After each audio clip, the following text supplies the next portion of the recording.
Peace and blessings, family. Peace and blessings, brothers and sisters. Welcome to another live stream of GOCC Fit here for the Gathering of Christ Church, where we talk and discuss all things nutrition, fitness, and health related. I'm your host, Brother Elder, your neighborhood certified personal trainer, nutritionist, and health coach, Rawchaa. And pray everybody is doing good today, this evening, and are ready to dive into this health discussion that we have for our live stream today. Let me go ahead and before we get our title, we're going to get the scripture to open up with for GOCC Fit. We are in the King James Version Apocrypha, the book of Ecclesiasticus, or the book of Sirach, chapter 30. And we're going to start at verse 15.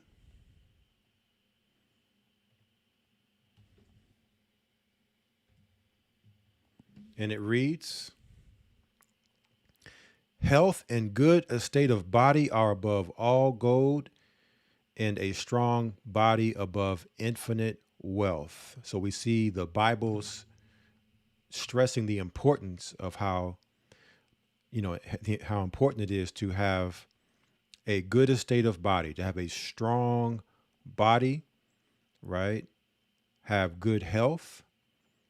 And, we like to say a lot of times health is wealth and wealth is health. All right. So, we have to make sure that we are, first of all, educating ourselves when it comes to health, because we have been miseducated. Hosea 4:6 says, "My people are destroyed for lack of knowledge." So a lot of the issue is just being miseducated. There's a lot of misinformation, disinformation, a lot of propaganda, a lot of things out there that would make us believe that what's good for us is good when it's actually bad. And on the flip side, they would make us believe what is bad for us is bad when it's actually good for us. So, we like to always use a combination of going into the Bible as well as using mainstream sources to validate and to confirm and back up what is healthy, what is nutritious, diving into very, very important health topics and discussions. So before we get started, let us first get the title for our live stream and the topic of discussion today. What do we have? Our title for our live stream today: A Covenant of Salt. A Covenant of Salt. All right. So I'm pretty sure some of you all are familiar with the, where that comes from. We're going to get that here soon. All right. And this is coming on the heels of our previous discussion on GOCC Fit, which you can find on Patreon, A Gathering 144 on Patreon. You can find our previous GOCC Fit discussion, the grapefruit flush detox, right? If anybody remembers that as well, there's one thing we see here on our screen, an ingredient. If we look to the very end, what do we see here? We see a form of salt. So this has been a topic of discussion that has been brewing probably, I would say, at least 2 months plus, where have wanted to have this discussion in regards to salt. In particular, we're going to be talking about as well a covenant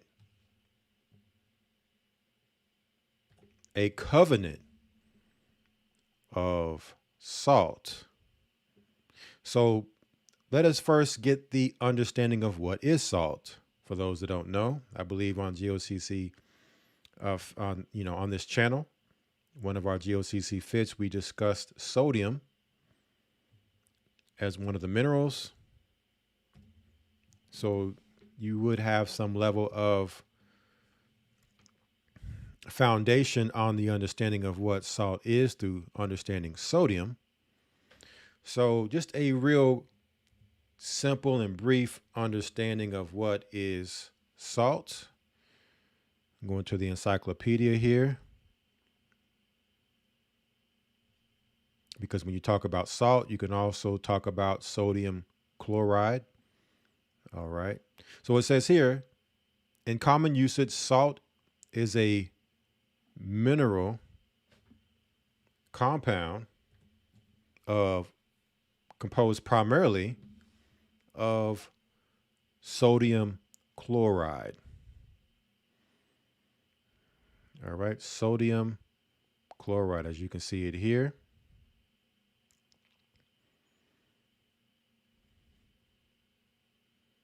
When used in food, especially in granulated form, it is more formally called table salt.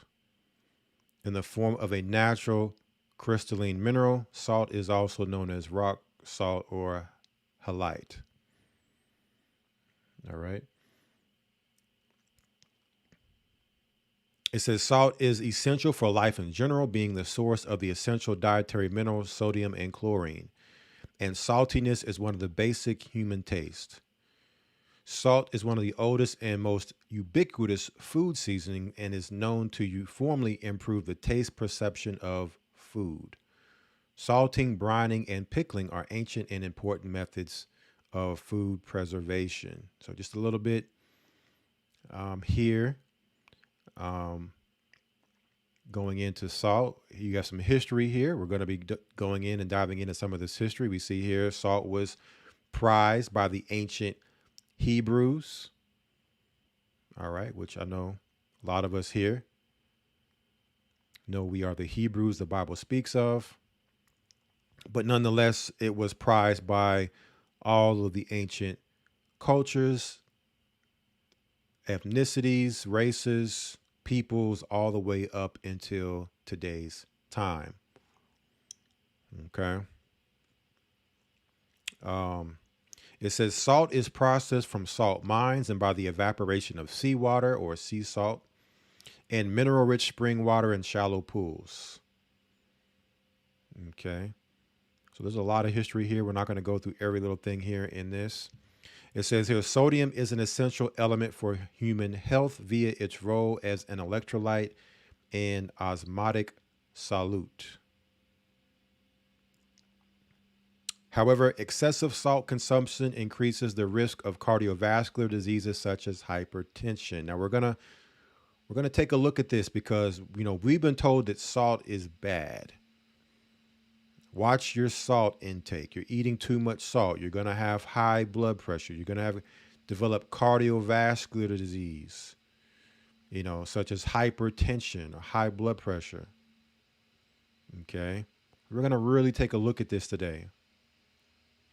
Numerous World Health Associations and experts in developed countries recommend reducing consumption of popular salty foods. The World Health Organization recommends that adults consume less than 2,000 milligrams of sodium, equivalent to 5 grams of salt per day. So we're going to challenge that too. Should we be getting this recommended amount? Should we be getting less? Should we be getting more? So we're going to bring some information out today and really examine this, I would say, somewhat controversial ingredient, as well as mineral, when we talk about salt. So first things first, what we're going to do is we are going to go to a quick historical video here. And we're going to skip through parts of this video. So whatever we do not cover in this video, you all will get the links after the live stream. You'll be able to actually go over and look at the whole video if you would like. But this video titled How Salt Shaped Society from the Roman Empire to the French Revolution.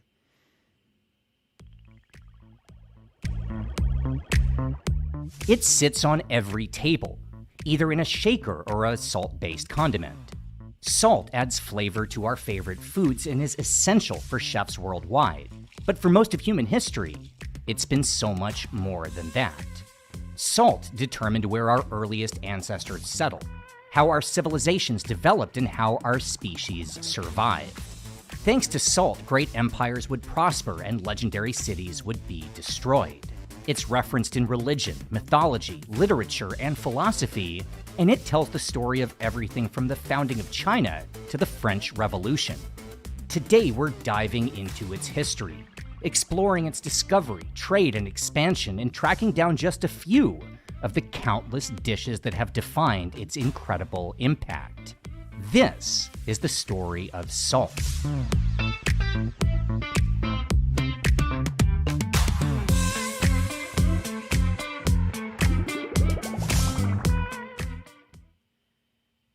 Have you ever noticed how much salt comes up in everyday conversation? I'm not even talking about in a food context, just in how we speak in normal life. If we're not sure about something, we take it with a grain of salt. Storing something for safekeeping means salting it away.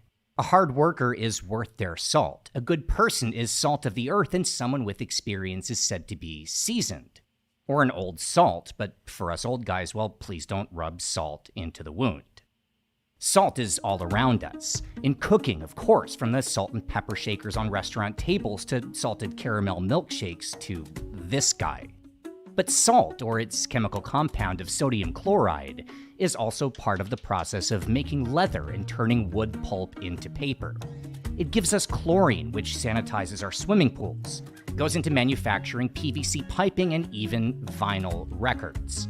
Salt is used to strengthen soil for building roads and then sprinkled on top to keep them open when there's snow and ice. You can find salt in toothpaste and cleaning supplies, used to remove rust from metal and stains from wooden tables. It's a disinfectant, a natural pain reliever, and throughout history it's been valued for everything from medicine to mummification. But most of all, of course, there's its use in food. The most indispensable item in any restaurant kitchen. Every cuisine uses salt, all of them. I mean, sure, in some Asian countries, the salty flavor might come from soy sauce, but that's made by fermenting soybeans in salt. Or maybe a dish gets its seasoning from pickled vegetables, which are, you know where this is going. You can find salt in almost any sauce. Ketchup, mustard, you name it. In fact, the word sauce comes from the Latin sal, as in salt. And that word sal is also the root of salsa, meaning salted, salad from herba salata or greens with salt, and sausage, meaning preserved in salt. So how did something so essential, so ingrained in our diet, our lives, and even our vocabulary first enter our shared frame of knowledge? Well, maybe the best place to start is with the fact that we need salt. We literally can't live without it. In our basic chemical composition, a healthy person is about 0.4% sodium chloride.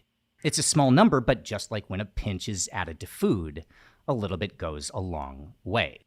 Salt carries nutrients into our cells. It transmits impulses to our nerves and to our muscles, keeps our electrolytes in balance, and makes sure our heart keeps beating.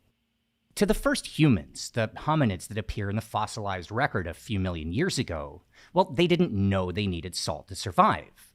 They were hunters, and they got what they needed from their diet. See, animals need salt too, and they get plenty from things like groundwater, which gets into their flesh, and that meant that for us, a meat-heavy diet took care of our salt requirements. But when much of the world began farming and moved into the first permanent settlements, when all of a sudden we could fill up on grains and vegetables, well, there was something important that became lacking in our daily rations.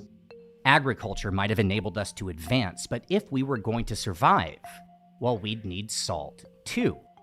And that's how this story begins.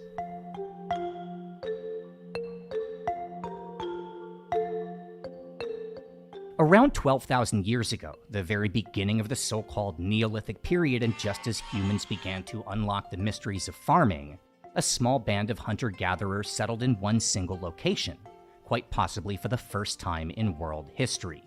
They built round houses out of clay, about 5 meters across.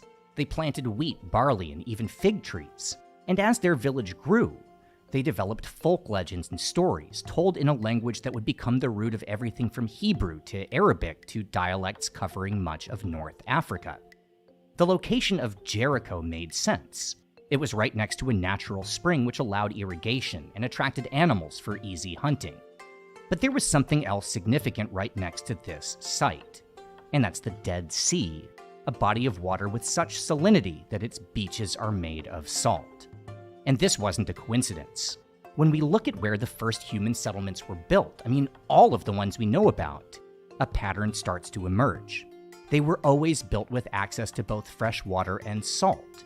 The first city to surpass Jericho in size would be Çatalhöyük in today's Turkey. It was also constructed next to a salt lake, and here we see the first examples of salt production, as water found from the lake would be boiled in clay pots so the salt would be left behind by evaporation. Along with these pots, by the way, archaeologists also found, and this sounds crazy, an 8,000-year-old salt shaker. Primitive salt production was also taking place by the same time in Solnicata in today's Bulgaria, which as far as we know was the first settlement in continental Europe. And within the next millennia, we see both settlements and salt extraction across much of the ancient world. Along coastlines, people were boiling seawater or digging pools to allow it to evaporate in the sun. And the most incredible finds might be in both today's Austria and China's Sichuan province, where by 5000 BC, mine shafts were dug as deep as 200 meters underground to harvest salt from deposits. As a side note, by the way, that mine in Sichuan didn't just uncover salt, it also introduced the world to natural gas, which the Chinese would burn as a heating source, the first discovery ever recorded of fossil fuel. Now, from these settlements, we know that early humans were drawn to salt. What we don't know is why. The most common theory is that when we stopped surviving on a meat-based diet, our bodies developed a strong affinity for a salty flavor to signal to us what we needed to eat. As proof, look at our taste buds, which are varied and complex and recognize a lot of different flavors, but all of them include this thing called type 1 cells, which are salt receptors, signaling to our brain when we taste something salty. And this is how we knew where to settle. But something about that doesn't make sense. All throughout history, evolution, adapting new senses and abilities, well, that takes time. Tens of thousands of years in even the fastest examples. The idea that the minute we skipped a meal of elk or venison and had a bowl of porridge, our bodies simultaneously sent us to the salt mines is ridiculous. Not to mention, how was it that we knew where to find the stuff in the first place? There has to be another explanation. And there is. One that when you think about it is actually incredibly obvious. And to find a clue, well, we need to head back to where we started. Jericho. Or since we're filming in Bangkok, at least as close as we can get, which is the city's only Israeli grocery store. And that's where we'll start our day.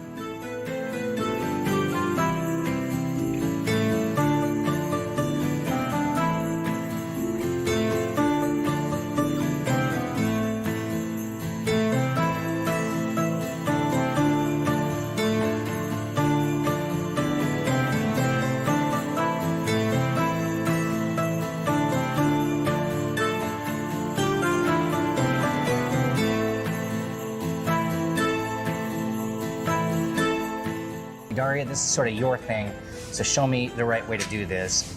Okay. Welcome to my snack channel.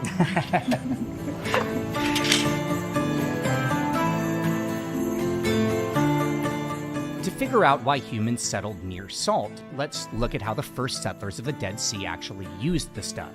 It wasn't a condiment, it was a preservative, making stuff just like this, fish packed in salt, extending its viability from a few hours to weeks, months, or even years.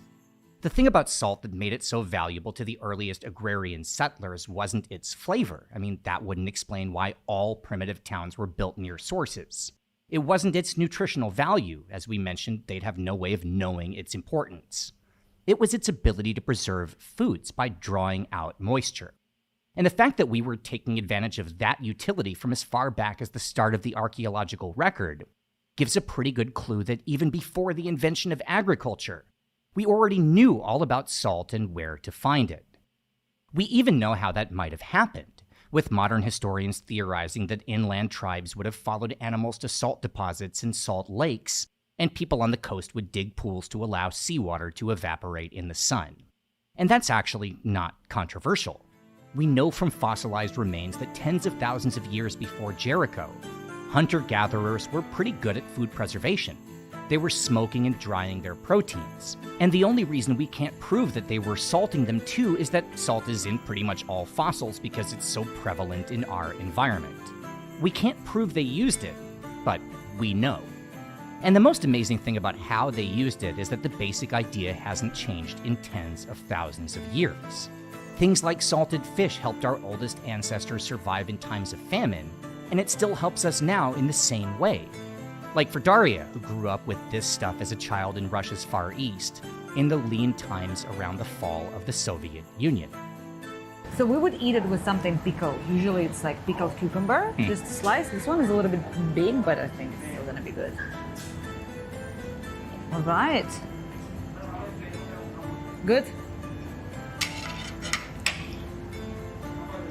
Salty.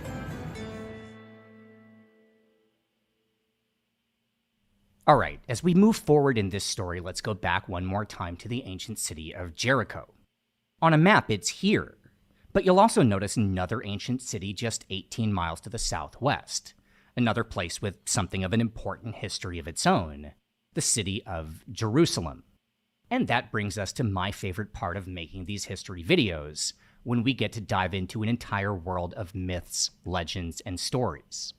There are no less than 47 references to salt in biblical texts, from Matthew calling his followers the salt of the earth, to the book of Leviticus teaching that salt should be included in all sacred offerings, to the famous story of Lot, whose wife was turned into a pillar of salt. To the Israelites, salt was said to represent the covenant between God and man, with salt representing eternity thanks to its use as a preservative. To this day on the Shabbat, Jews dip bread in salt to represent that covenant. And to Christians, salt would be of equal importance. I mean, did you ever notice that in the Last Supper, Judas has just knocked over a bowl of salt, the darkest omen of what was to come? And holy references to salt are not limited to Israel. There's a story from India about the Buddha, who compared the impact of karmic misdeeds to adding a grain of salt to a cup of water versus the great Ganges River. To Japanese followers of Shinto, salt wards off evil spirits, which is why even today before a sumo wrestling match, the fighters throw salt into the center of the ring. And then there are the people of the Americas, who have their own versions of salt mythology, with maybe the wildest coming from the Hopi of what's now the southwestern United States, who according to their tradition worship a salt goddess who's reincarnated as a member of the tribe. And that's why prior to any salt-gathering expedition, the tribesmen would spend time with her to ensure a successful mission. Anyway, we could keep going with stories about the importance of salt, but maybe even more fascinating are some of the myths about how it was created in the first place. Here, there are hundreds of ancient fables, from the Chinese legend of salt being delivered by the phoenix, to the Hindu story crediting the sweat of Vishnu himself, to the Assyrians, who believed the earth began when the salt goddess married the god of fresh water. But since we need to keep moving, I'm gonna limit myself to my three favorites. We'll start with a Slovakian folktale about an ancient king who was choosing between three daughters to be his successor. Now, he was a vain... All right, now we will skip through some of this information. So again, if you want to go back and watch it, you can, but we're going to, for time's sake, jump around.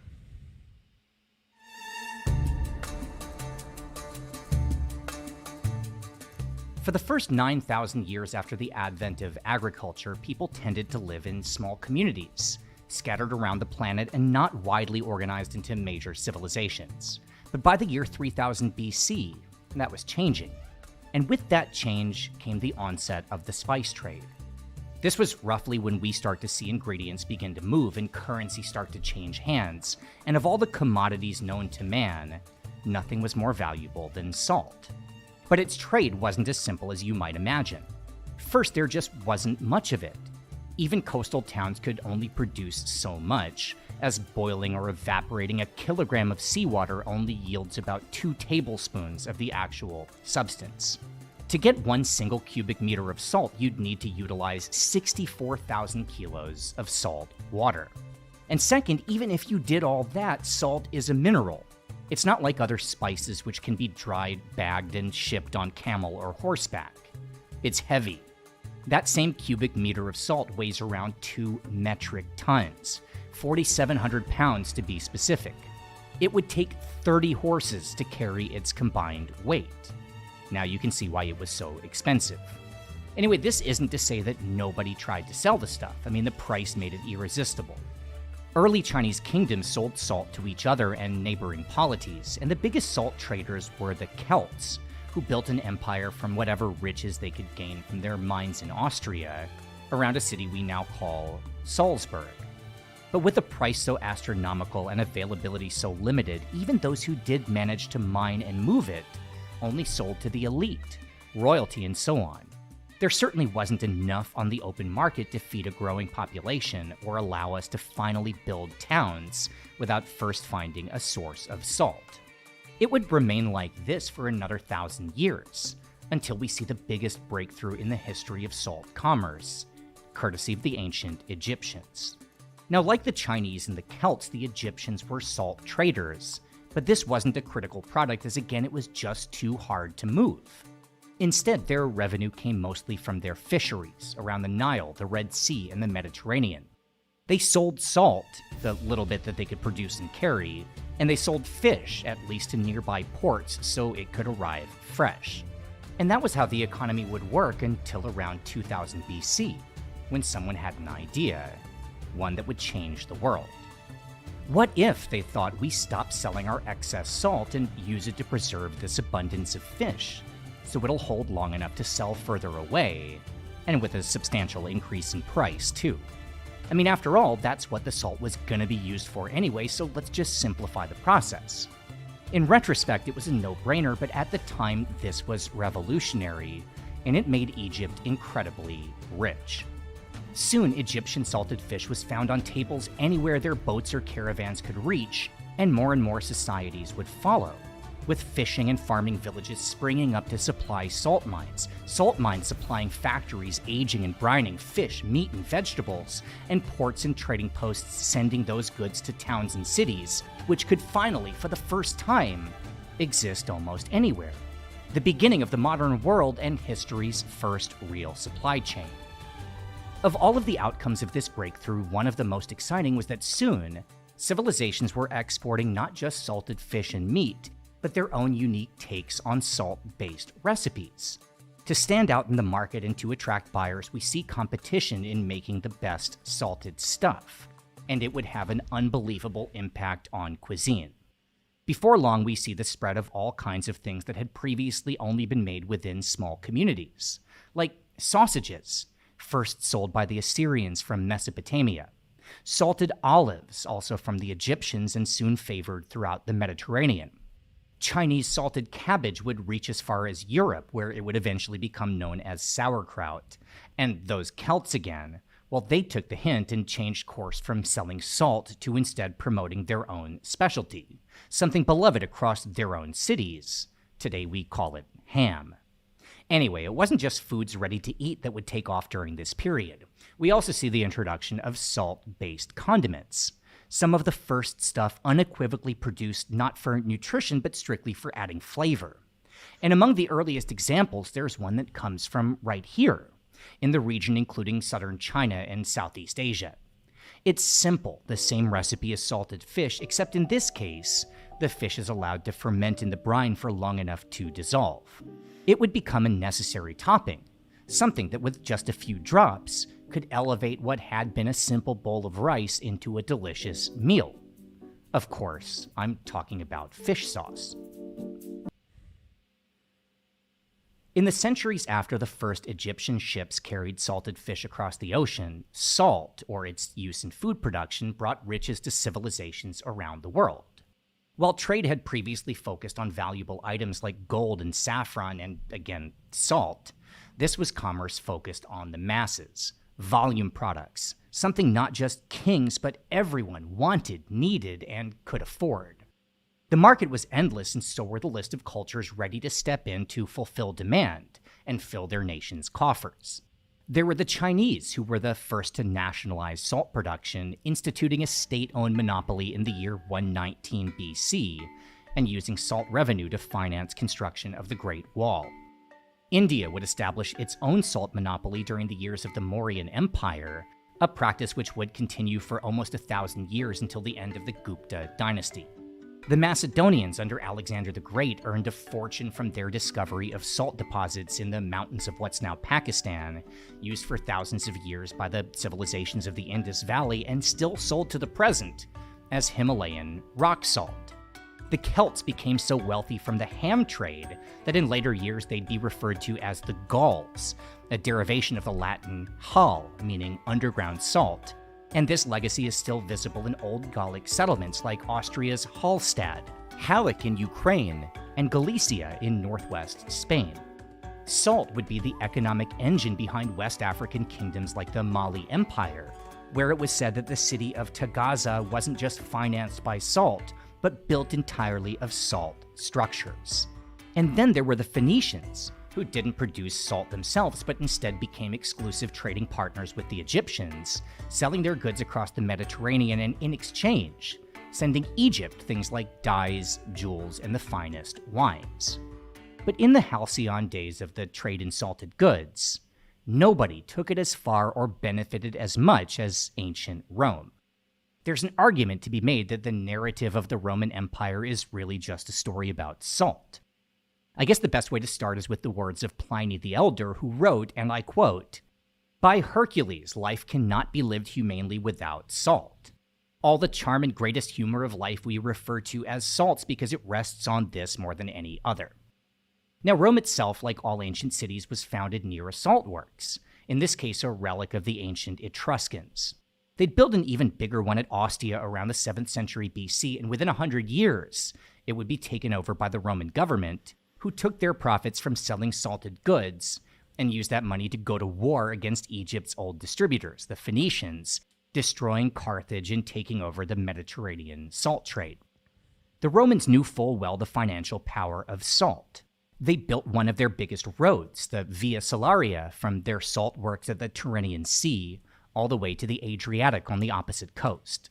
They created their own condiment, similar to the Asian fish sauce called garum, made from fermenting fish with salt and adding herbs like coriander and dill, which would become a key component in almost all recipes found in the first Roman cookbook. Hell, a garum factory has been discovered in the ruins of Pompeii.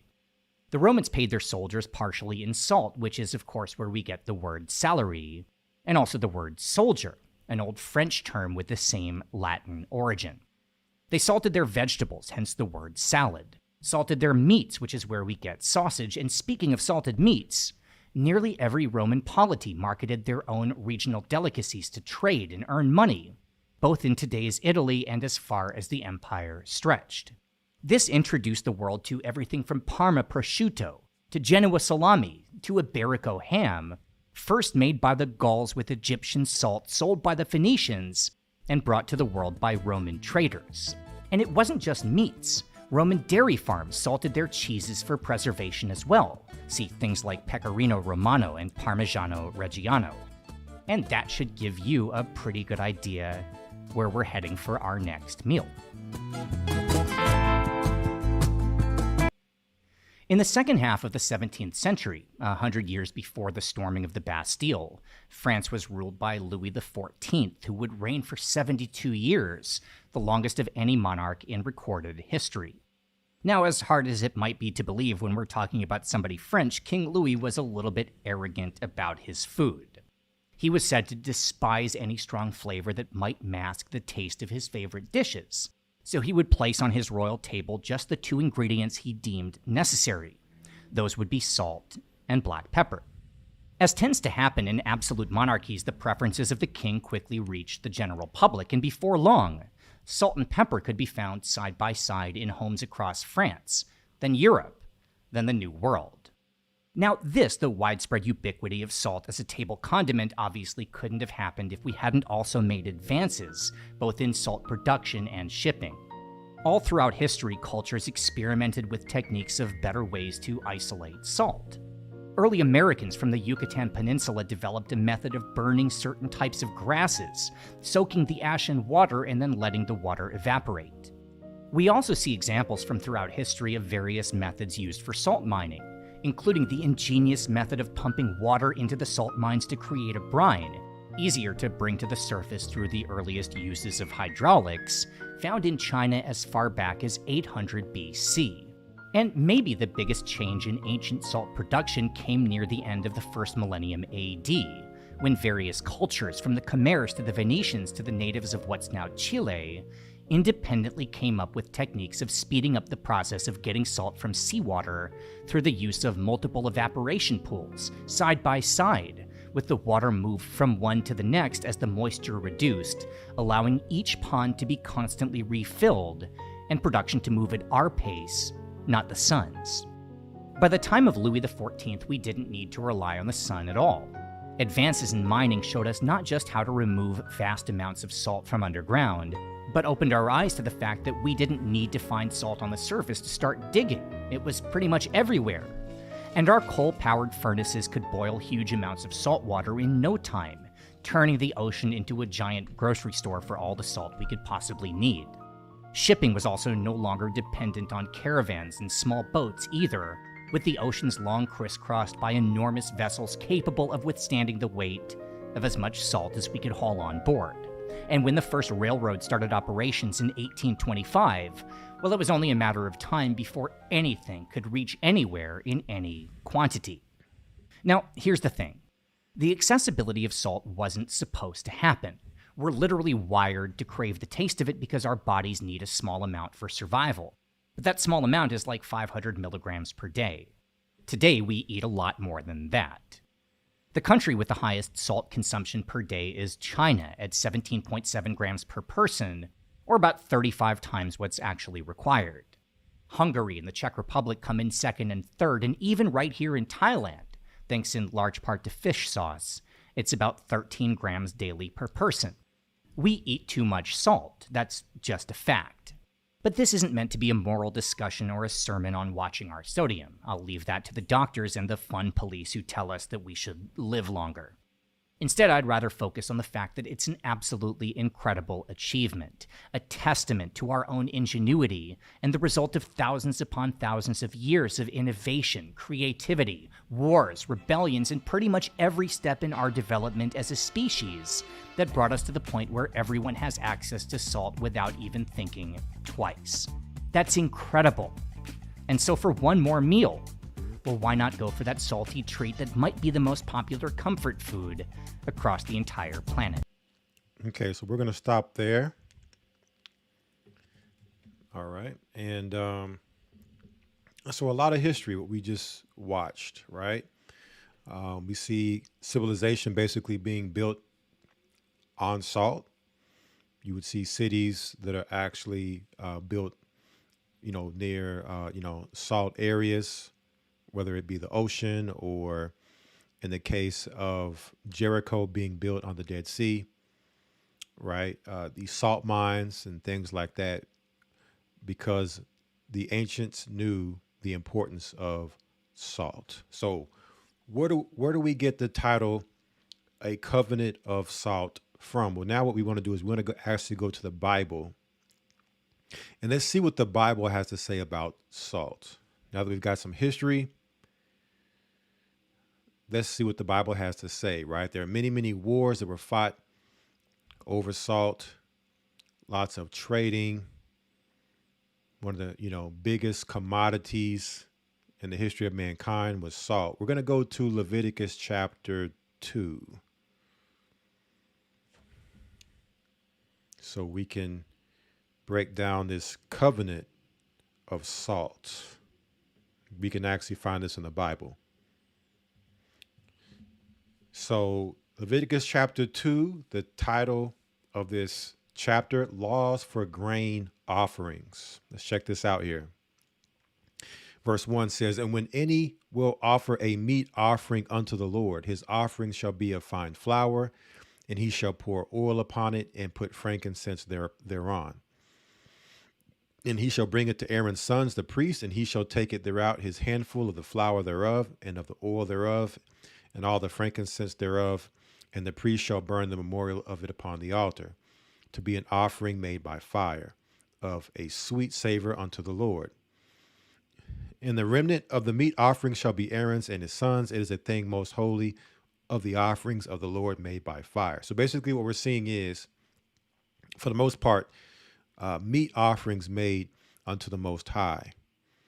So when we drop down here to, let's drop down some to verse 13. It says, and every oblation of thy meat offering shalt thou season with salt. And every oblation of thy meat offering shalt thou season with salt. So every offering that we gave, that was a meat offering, had to be seasoned with salt. Understand that these offerings were going up into the heavenly realm, and the Most High said it was a sweet savor unto him, the smell of it. So he's smelling this, right? No different than when you go into your kitchen and you're cooking, right? You're seasoning your food and you smell it and it's smelling good. You got the seasonings in there. Well, who typically does not season with salt? Okay, so the Most High said, listen, you're going to offer unto me, it's going to be seasoned with salt. It says, neither shalt thou suffer the salt of the covenant of thy God to be lacking from thy meat offering. With all thine offerings thou shalt offer salt. So, Most High said, you better not give me an offering with no salt in it. This is a salt covenant, right? Or the salt of the covenant. Now, we're going to break down what this means, because it's deeper than just the fact of salt in the seasoning. Salt actually represents something. This is also, not only is it figurative, but it's also metaphoric. All right, it's also symbolic. Let's go now to Numbers chapter 18.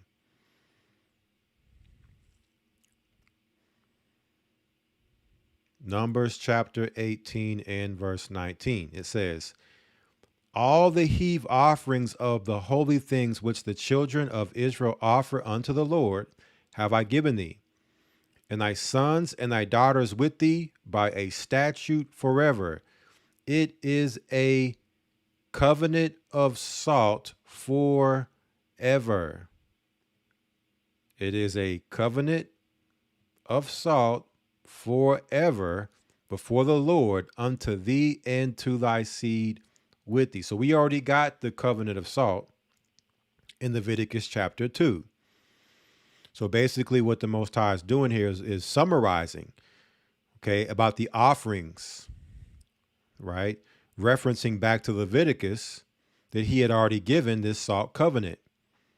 To thy sons and thy daughters by statute forever, it is a covenant of salt.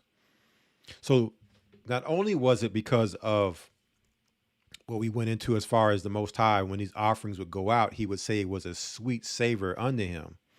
Just like it's a sweet savor unto us when we're cooking our food and we're seasoning it, and it's got those smells and those scents. Also, understand what salt represents when you look at what salt is and does. First of all, salt is nourishing. It's full of nutrients. We talk about getting unrefined salt, salt in its natural form before any type of interaction. What do we have? We have something nutrient dense, full of minerals, trace minerals. So it's nourishing. So think about it. We're making a covenant with our God. Would we not think to that covenant as being nourishing for us, right? Nutritional, spiritually for us. Also think about salt is that salt is a cleanser.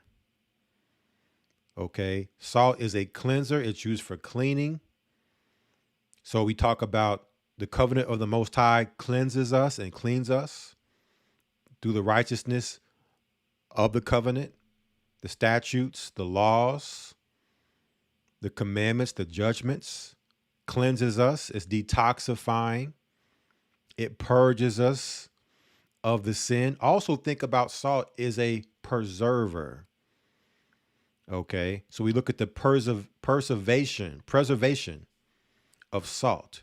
So if we're gonna have a statute forever, it would need to be preserved. So the salt also preserves the covenant. So you see, a lot of times when the Most High is talking about a substance, he uses it in analogy, in an analogy, right? In a comparison, a similitude of comparing one thing to another. So in this instance, he's comparing the goodness of the covenant he's made with us, and he's comparing it to salt. Okay. And there's many other things that salt is good for. So, but just wanted to, so we understand that the Most High made a covenant of salt with us. Now, if salt is bad for us, then why would the Most High make a covenant based upon something that's bad? See, they would make us believe that salt is bad. But see, there's context to everything. All right. So we must get the context. One of the main contexts that we can look at is that, too much of anything is bad for you. Too much water will drown you. But water is good. You see that? So yes, there does come a point to where if you get too much salt, it is bad for you. But salt in itself is not bad. And so we're also going to examine, when we talk about salt, how much or how little we should get, as well as what type of salts to focus on, because there are levels to salt. But let's continue on with this understanding that we're establishing here of this salt covenant, this covenant of salt that the Most High made with the children of Israel. Let's continue to focus on this goodness that salt is for us, and establishing, being the establishment for our life. Let's go to the Apocrypha now, the book of Ecclesiasticus, or Sirach, chapter 39. And we're going to start at verse 39 and 25. It reads, "For the good are good things created from the beginning, so evil things for sinners." So from the very beginning, the Most High created good things for the righteous and evil things for the sinners. It says here, verse 26, "The principal things for the whole use of man's life are water, fire, iron, and salt." So the Most High told us these are the principal things for the whole use of man's life. These are the fundamentals, the foundational things that you must have, right? That make up your being and your survival, your sustainment as mankind. One of those things he mentioned, as he's mentioning many things here, is salt. So automatically what we must do is don't let anybody tell you when the Most High says something's good for you, let them tell you it's bad. Now, if they're talking about a certain dosage, that's another conversation. We can have that. We can have that conversation.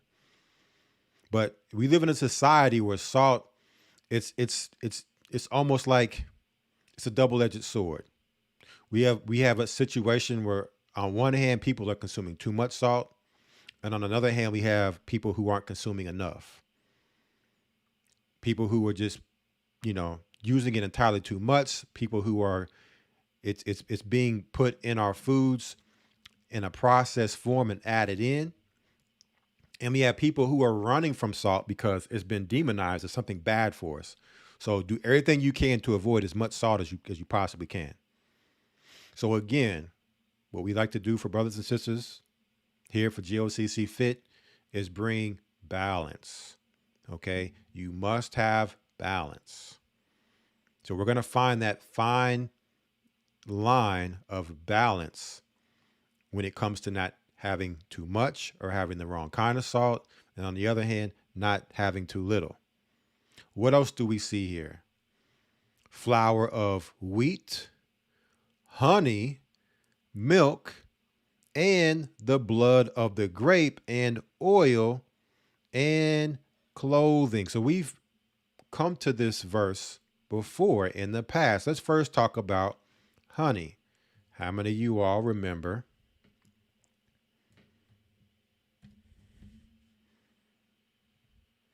our live stream, Land Flowing with Milk and Honey?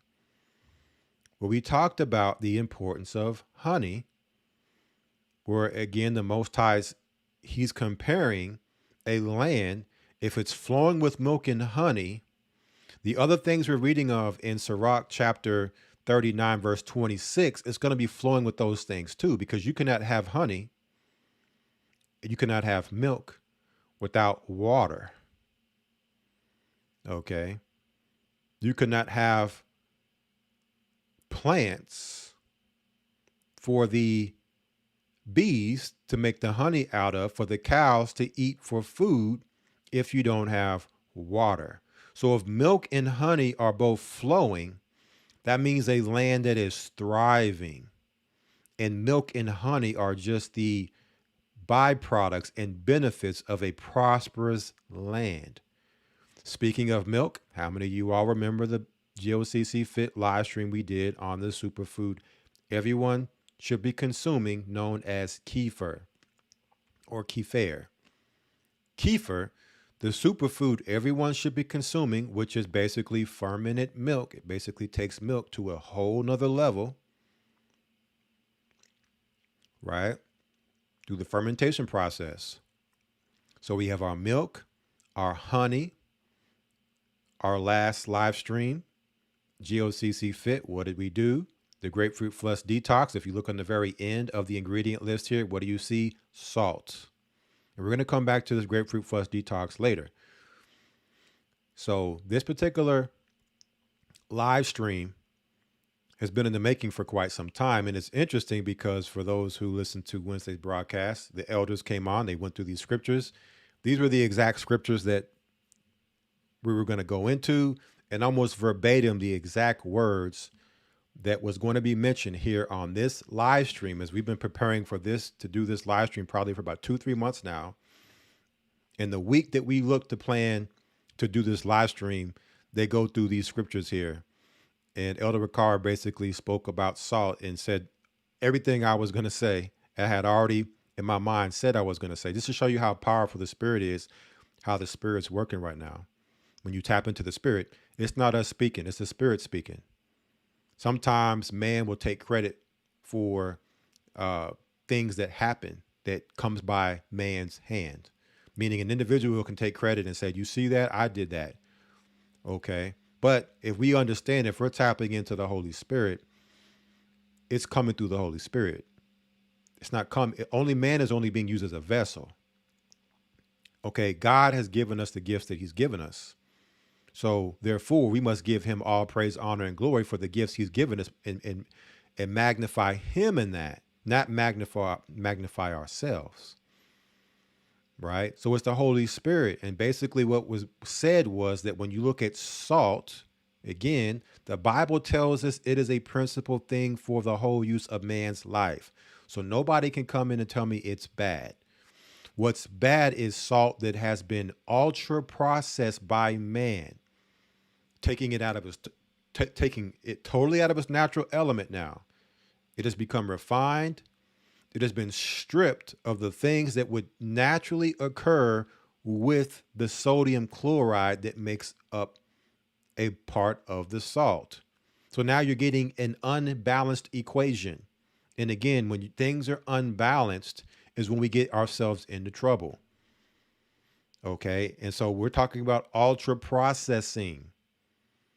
That's a problem that would lead to consuming ultra processed refined salt being a salt that we should run from. The problem is We may not have that on our table or in our pantries. However, when we go buy our food, it's in our food as an added salt. When we go to a restaurant, it's in the restaurant as an added salt in the meals that they're preparing. So what we must do, and we'll talk about this more later, we must try to get things as much as in its raw state, so we can then add the unrefined salt, the way that the Most High created it to be received in nature, and use that as our salt. And see, that's the part that really is left out when you're dealing with doctors and things like that. When they say salt is bad, or you only need to get this amount, is there's a lot of context being left out.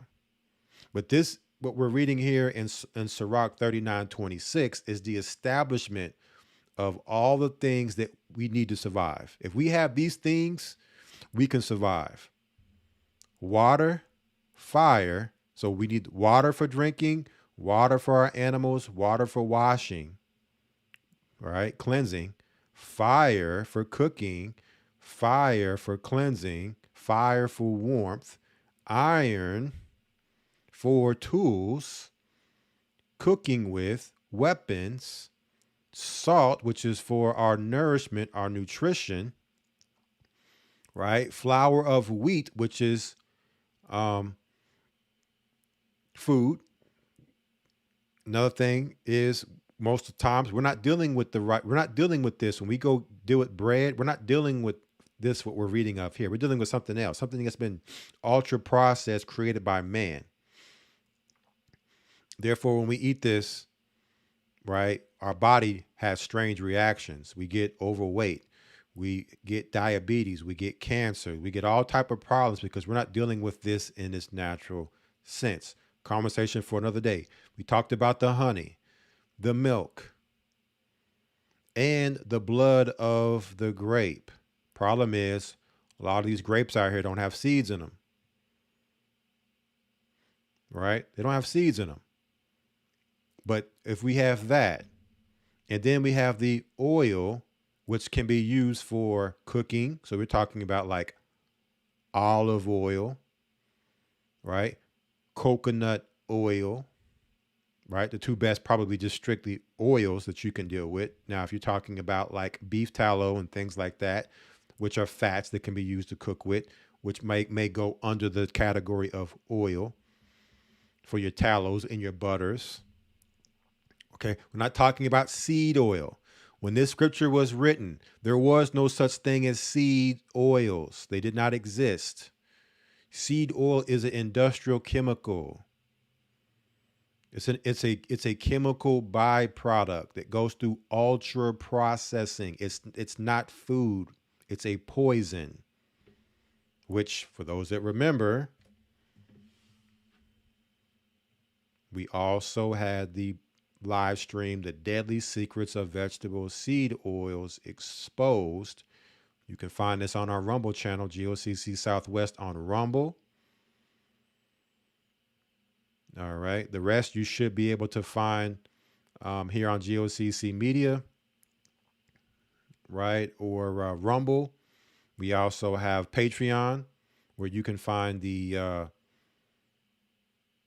Grapefruit Flush Detox. We look to have this uploaded by the end of next week on the Root of David Fitness Rumble channel. For those who maybe don't have Patreon, you will have access to this live stream, recipe, and instructions for doing this Grapefruit Flush Detox. So now, coming back to this oil, right? Coming back to the oil, we are not dealing, the Bible's not talking about seed or what they call vegetable oils. It's poison. Okay, so we need to be educated to know these things. All right. And we've done the broadcast on that, so you can find out more about what that is and why it's bad for us. But now let's come back to the last thing, and clothing, so we can clothe ourselves. To be covered, should not be showing our nakedness, and for warmth. So this is all we need to survive. What we're reading in verse 26, if we have all these things, all we need to survive, we can sustain on all this and live. So we have to ask ourselves, right, when it comes to the food part of this, salt, flour of wheat, honey, milk, and the blood of grape, and oil. We have to now determine within this, how do we access the proper quality of these things that the Bible is speaking of, that we're reading of in this verse? Because during this time, there was no GMO, there was no inorganic, okay? It was raw, unrefined, okay? So now, let's keep going here. Verse 27. All these things are for good to the godly. So all of what we read, if you're righteous, these things are good for you. However, it says, so to the sinners, they are turned into evil. So if you're unrighteous, this is what we're reading here, it does no profit for you. It does no good for you. Now, there is grace, but ultimately, it's not going to save you. Meaning that when it comes time for judgment, you may have survived, lived a long life off these things, but now you must be judged upon how you lived your life. And if you lived it unrighteously, not baptized in Christ, then now all this is for evil. It just kept you alive long enough for you to be judged and ultimately spend what is actually real living in real life, which is the next life, in eternal damnation. Okay, so again, context matters. So not only is too much of something, too much salt, too much honey, bad for you if it's too much, or you're not getting the benefits from it if it's too little, but it's also bad for you if you're a sinner. Because eventually, even in this life, okay, something's going to happen to where either what we're reading here, what you may have, salt, honey, milk, is going to be tainted, spoiled, rotten. You see, you'll have a sinner who thinks they got their hand on some good salt, and the salt is full of heavy metals without even knowing it. Okay, they go and get that milk, and the milk is spoiled, or the cows have been eating grain and pumped with different injections and hormones, antibiotics, right? Eating grain, the food that they're eating is riddled with glyphosate, Roundup. You see? So this stuff then becomes bad to the sinner. Your food isn't blessed. Okay, so just want to put some context to it. We talk about this very important topic when we're talking about a covenant of salt. And so now let's get some examples in the Bible of how salt is shown to be good and what it was good for. So we're going now to 2 Kings chapter 2. Let's go to 2 Kings chapter 2.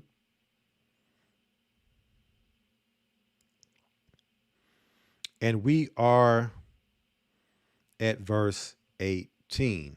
It says, and when they came again to him, for he tarried at Jericho, he said unto them, did I not say unto you, go not? So remember the historical video we just watched on YouTube mentioned Jericho. It was the first city it mentioned when it was talking about salt in history, because Jericho was established right on the Dead Sea. What is the Dead Sea? The Dead Sea is one of the most salty lakes in the world. It's not an ocean, it's a lake. We're going to talk more about the Dead Sea here later. It says in verse 19, and the man of the city said unto Elisha, behold, I pray thee, the situation of the city is pleasant as my Lord seeth, but the water is not, and the ground barren. So the water is nothing. Okay. The water has no value. Let's take a look at the Strong's here for that word not.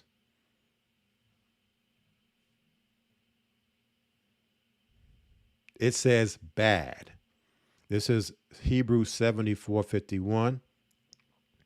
Ra'ah, bad, naturally or morally. It says adversity, affliction, bad, calamity, displease or displeasure, distress, evil, exceedingly great grief, grievous, harm, heavy, hurt, hurtful, ill, ill-favored, mark, mischief, mischievous, misery, not, naughty, noisome, not please, sad, sadly, sore, sorrow, trouble, vex, wicked, wickedly, wickedness, wicked one, worse, wretchedness, wrong.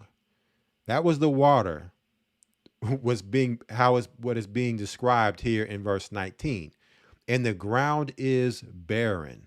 What does it mean to be barren? It means to be unfruitful. Let's take a look here. Hebrews 79:21, shakal. It says to miscarry. When the ground miscarries, it's like a woman that miscarries. You can plant the seed, right? So a man can plant the seed in a woman, but the baby doesn't come. You plant the seed in the ground, no sprout. It's miscarry. It says that is suffer abortion, by analogy to bereave, literally or figuratively, bereave of children, barren, cast calf, fruit, young, be childless or make childless, deprive, destroy, expect, lose children, miscarry, rob of children, spoil. So that was the description of the ground. Now let's take a look at what the Most High does to this water and this ground now to make it right. Verse 20, and he said, bring me a new cruse and put salt therein. And they brought it to him. And he went forth unto the spring of waters and cast the salt in there.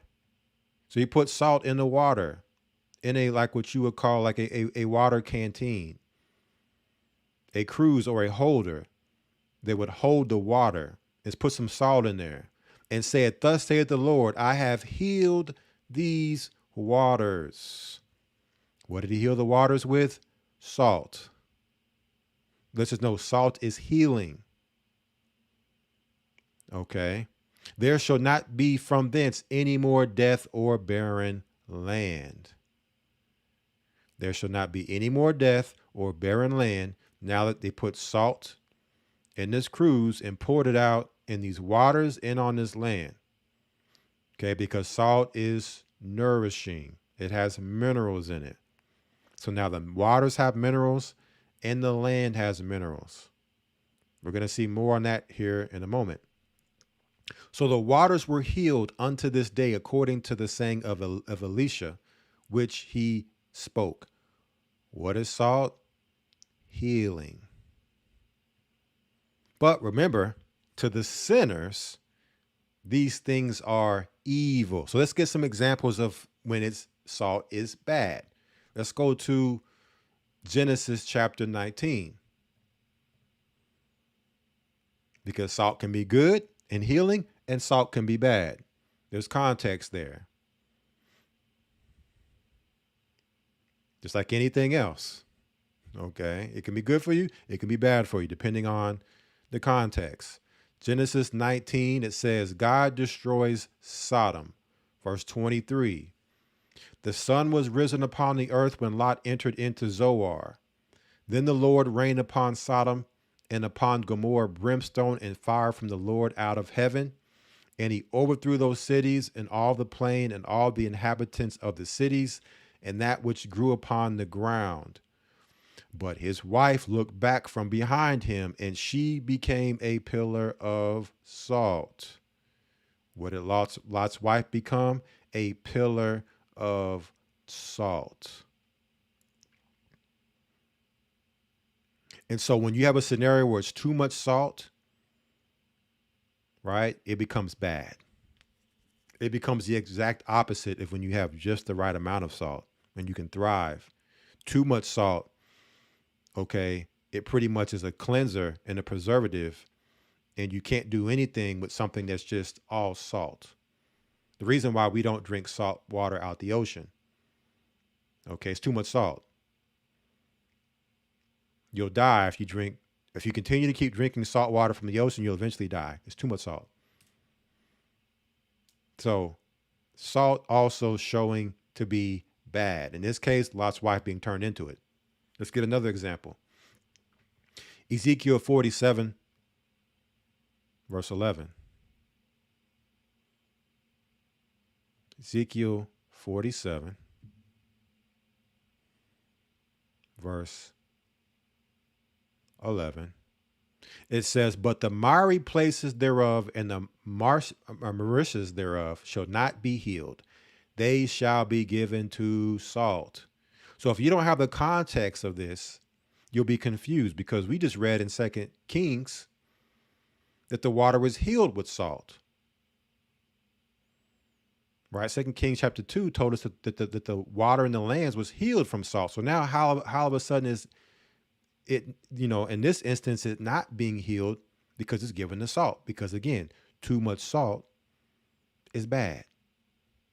The same way is that if it's the evil, then it's turned, something that would be normally good would be turned into evil. If you're a sinner, then that which is good has now been turned evil unto you. You see that? So now, more examples of salt. Let's go to the New Testament now. Let's get the book of Matthew chapter 5.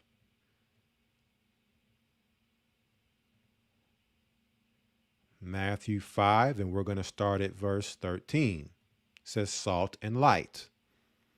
Verse 13, ye are the salt of the earth.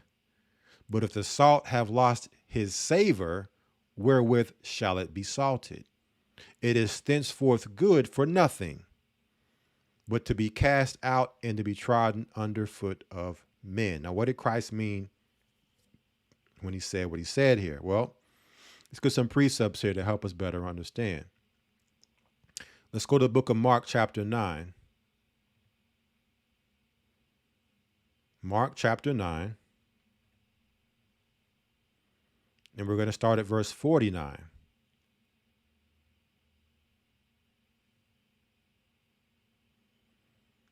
It reads, for everyone shall be salted with fire, and every sacrifice shall be salted with salt.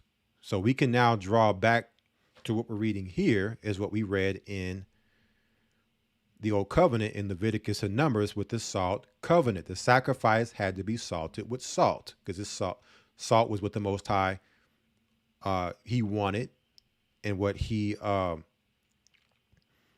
only what he expected, right, but what he mandated, what he required. Verse 50, salt is good. Salt is what? Salt is good. Salt is good, but if the salt have lost his saltiness, wherewith will ye season it? Have salt in yourselves and have peace one with another. So Christ is speaking to the disciples, talking about us being the salt of the earth. Okay, meaning that the children of Israel are seasoned. We have flavor. All right. We have the ability to influence the whole world, but we can influence the whole world for good, or we can influence the whole world for bad. It says that the salt have lost its saltiness, wherewith will ye season it? So what good are we if we lose our seasoning as Israelites? Meaning we turn evil. Because then now if we turn into evil, it's like we don't have the salt, or the salt has now become bad. So we are to have salt in ourselves. Now, when we go into the Strong's here, let's take a look at these words salt here in the Strong's. It's going to expound. A couple different words for Strong's here, for salt in the Strong's. 251 in the Greek. Of course, it just says salt. But then when you go to 217,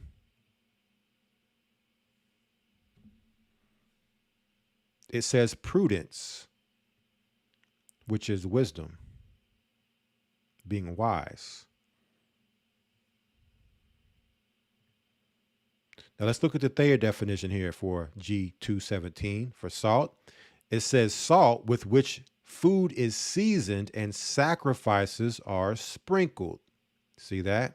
So all this we read in the Old Covenant. Verse 2, those kinds of saline matter used to fertilize arable land. Remember, we read it in 2 Kings that the salt water was used to make the land no longer barren. So it's also a fertilizer. It makes the land full of nutrients. Land has become barren. Saline is water and salt mixed, which was that water and that salt cruise, that cruise of water where the salt was put in the water. So we're seeing these examples in the Bible. So when then we go to the information here in a moment, we can confirm what we're getting in information from those health experts in this topic of discussion. We can draw back to the Bible to get confirmation that the Most High, this is what the Most High said, and is being confirmed now with the science. Verse 3, salt is a symbol of lasting concord. You see that? Because salt is a preservative. It preserves.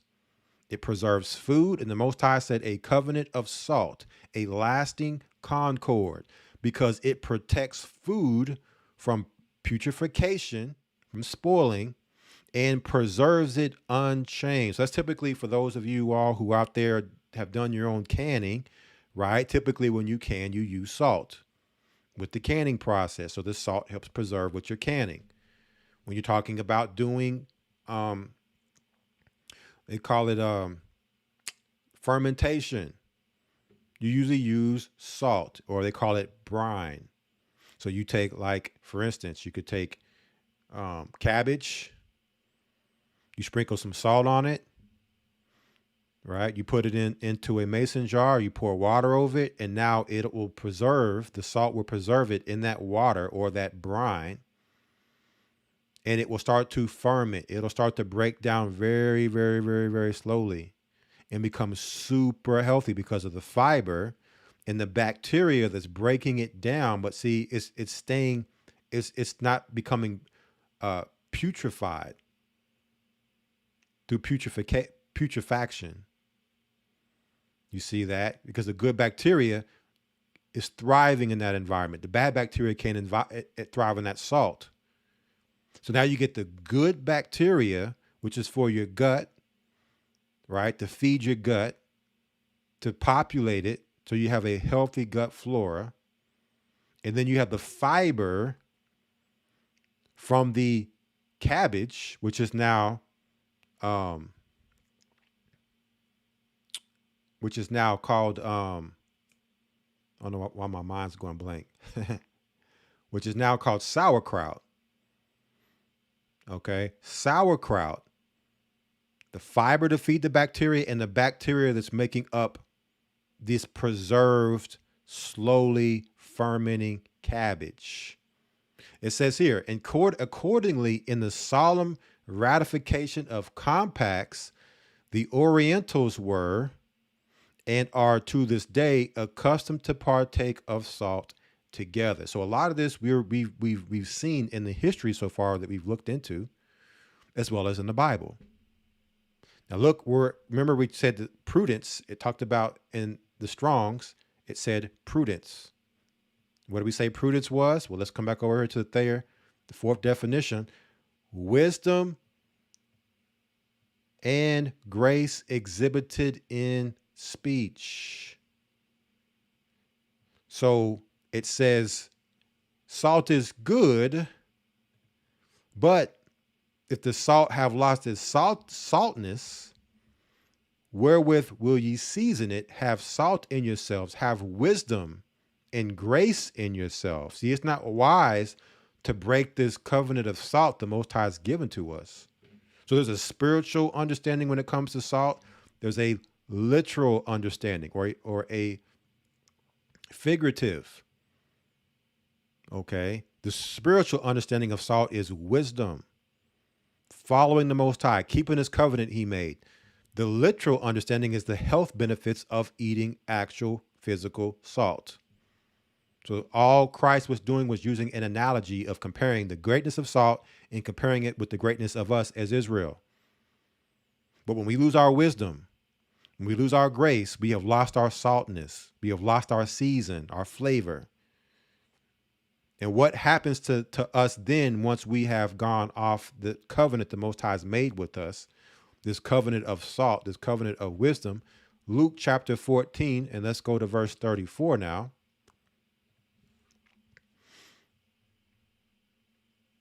It says, salt without taste is worthless. So that's what we become when we're Israel and we have no salt. We have no righteousness. We don't have the covenant with the Most High. We are worthless. Doesn't matter if you're Israel. If you don't have righteousness, you're worthless. Luke 14:34, salt is good. So now here we have two witnesses telling us how good salt is. But, there's always a but context. If the salt have lost his savor, wherewith shall it be seasoned? Verse 35, it is neither fit for the land. Okay, can't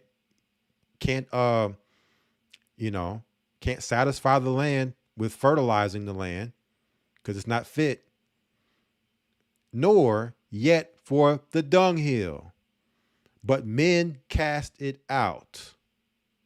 He that hath ears to hear, let him hear, which takes us back to Matthew 5:13, when Christ said, ye are the salt of the earth, but if the salt have lost its savor, wherewith shall it be salted? It is thenceforth good for nothing but to be cast out and to be trodden under foot of men. Okay, so I wanted to also give the spiritual insight to salt here and how the Bible speaks of salt so we can take the spiritual understanding of salt. We can claim to be Israel all we want, but if we don't have salt, if we don't have righteousness, if we don't have the covenant, the agreement with the Most High that he made with our forefathers, we are good for nothing. No matter how good an Israelite is, all what comes with being an Israelite, the blessings, the promises, all that is good for nothing if you don't have the righteousness to go with it in Christ and through his baptism. So there's many of our people that are going to be cast out and trodden underfoot because they have no salt. They have no season. So now that we've got a hopefully very thorough spiritual understanding, as well as now coming back to the literal understanding of when we talk about our conversation for this live stream, a covenant of salt, let us come over here to, we got a document, and then we have a couple more videos. We got a case study here on salt, right? We can go through this information now. We should have a really good understanding, and let's continue to build on this understanding when we're talking about salt. Its health benefits. This comes off mysymbiosis.com. It says, well-seasoned health benefits of salt. Good nutrition is possible with a grain of salt. It says salt, it's a broad-ranging mineral that has played a pivotal role throughout human history, from preserving food and enhancing flavor to impacting brain and cellular functions. Okay, maybe this is why we're being told salt is bad, or to don't get too much salt. If it impacts brain and cellular functions, maybe it's the reason why we're living in a society that is very mental. A society that is suffering from mental health crises, a stupor, as the Apocalypse of Baruch tells us. Maybe it's there's a serious lack of nutrition going on that would help develop and sustain the brain. It says, while salt's popularity is often scrutinized for its manufactured health risks,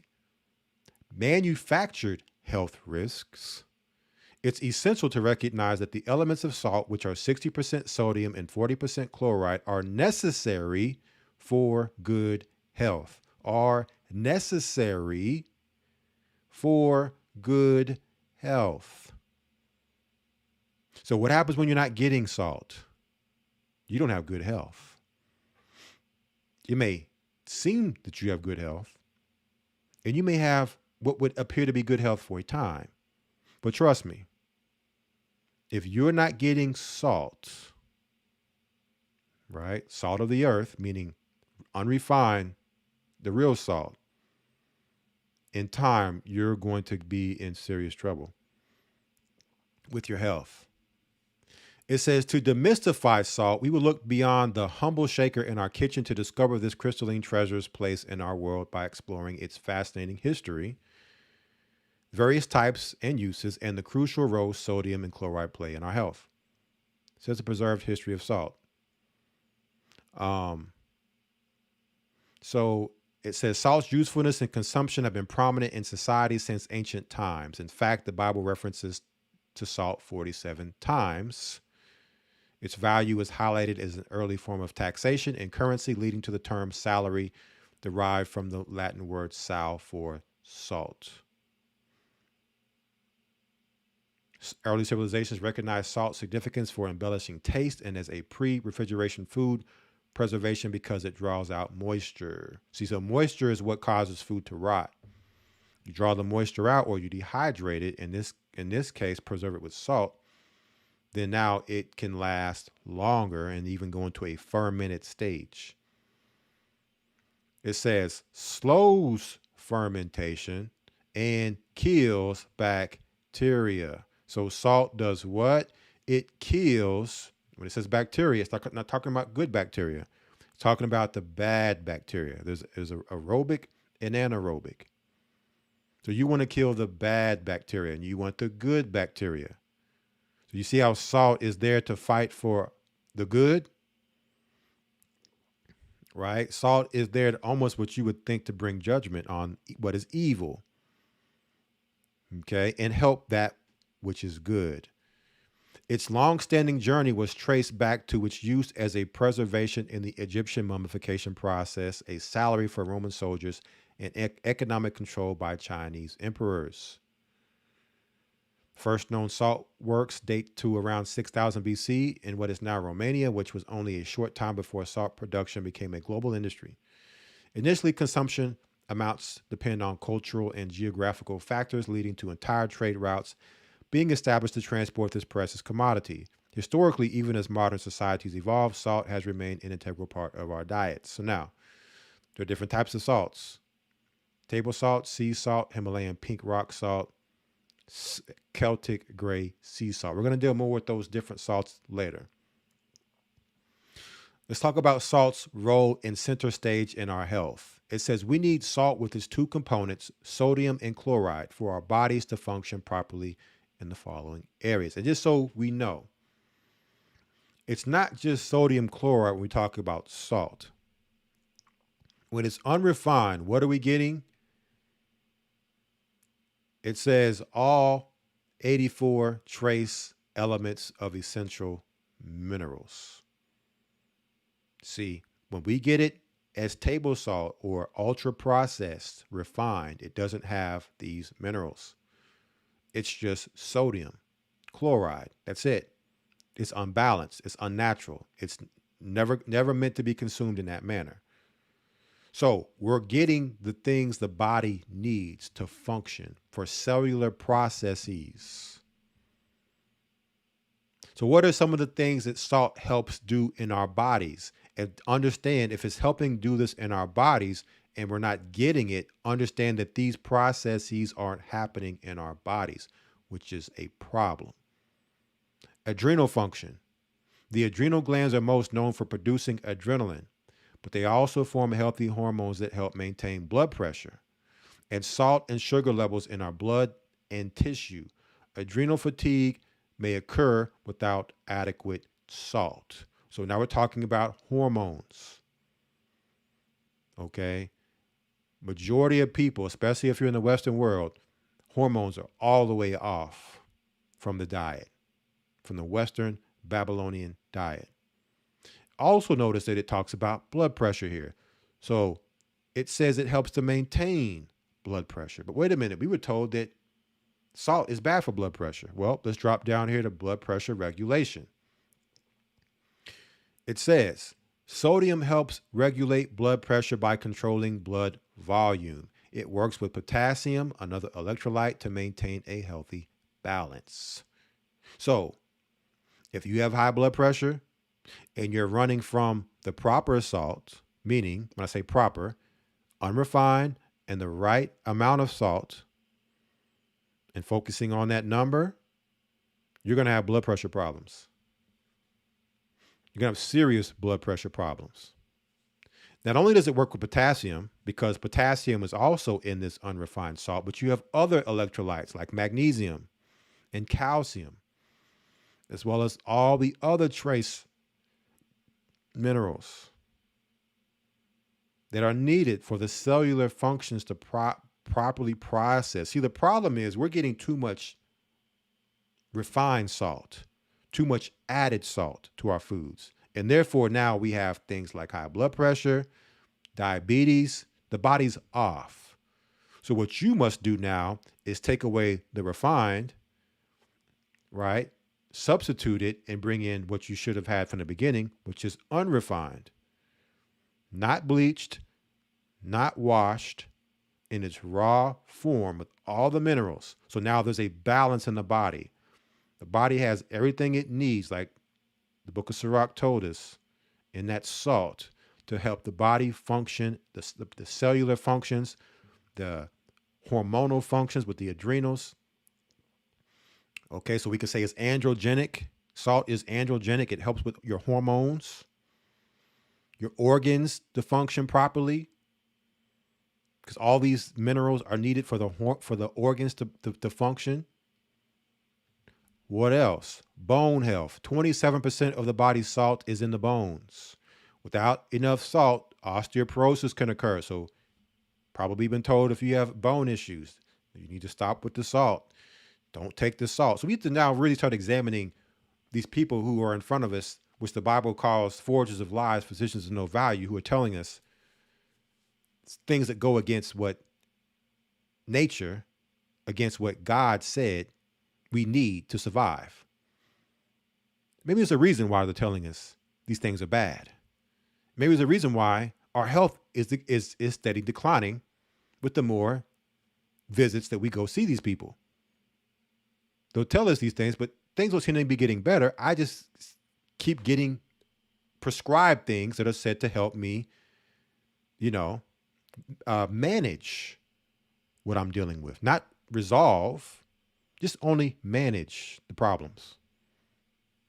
It says here, digestion and nutrient absorption. In digestion, the chloride creates hydrochloric acid for meat, and the sodium activates enzymes for carbohydrates. Sodium is involved in the absorption of critical nutrients in the small intestine. So without the sodium, the salt, you cannot digest and absorb. So again, the salt is helping break things down in the body. And because the salt, it naturally attracts, because these are like metals. These are electric. It's like electricity. It's grabbing things. So it's grabbing different minerals. That's why when you go to get the unrefined salt, it's got all the minerals, because it's grabbing everything and holding on to it, and it's all a collection. Okay? It's a group effort. And so now within the body, it does the same thing. It's helping the body to absorb these things so it can pass through the cellular wall into the cell. So now the cells can use all of the components that they need, which are these minerals. Electrolyte balance. Sodium is an electrolyte that helps maintain proper fluid in our cells, nerves, and muscles. So these are electrical impulses, right? When your heart is pumping, when your vascular system is pumping, okay, you have a what you would call muscle flexion, when the muscle is contracting or flexing. And then you have when the muscle relaxes or detracts. So now the muscle is relaxing. So this is electricity to pump this one way and then to suck the other way, right? It's no different than when you look at an electric plug. You got two plugs. You got one for positive charge. You got one for negative charge. Okay, so for every positive, there needs to be a negative. Now, what happens when you only have one or the other? Well, now the equation's off. And now the blood pressure is this when it needs to be this. See that? Or if you have this too much, the blood pressure is this. But typically, it's usually the other way around because potassium, magnesium are harder to get in the diet. So typically, it's more so too much sodium chloride through the refined salt. And now we have high blood pressure.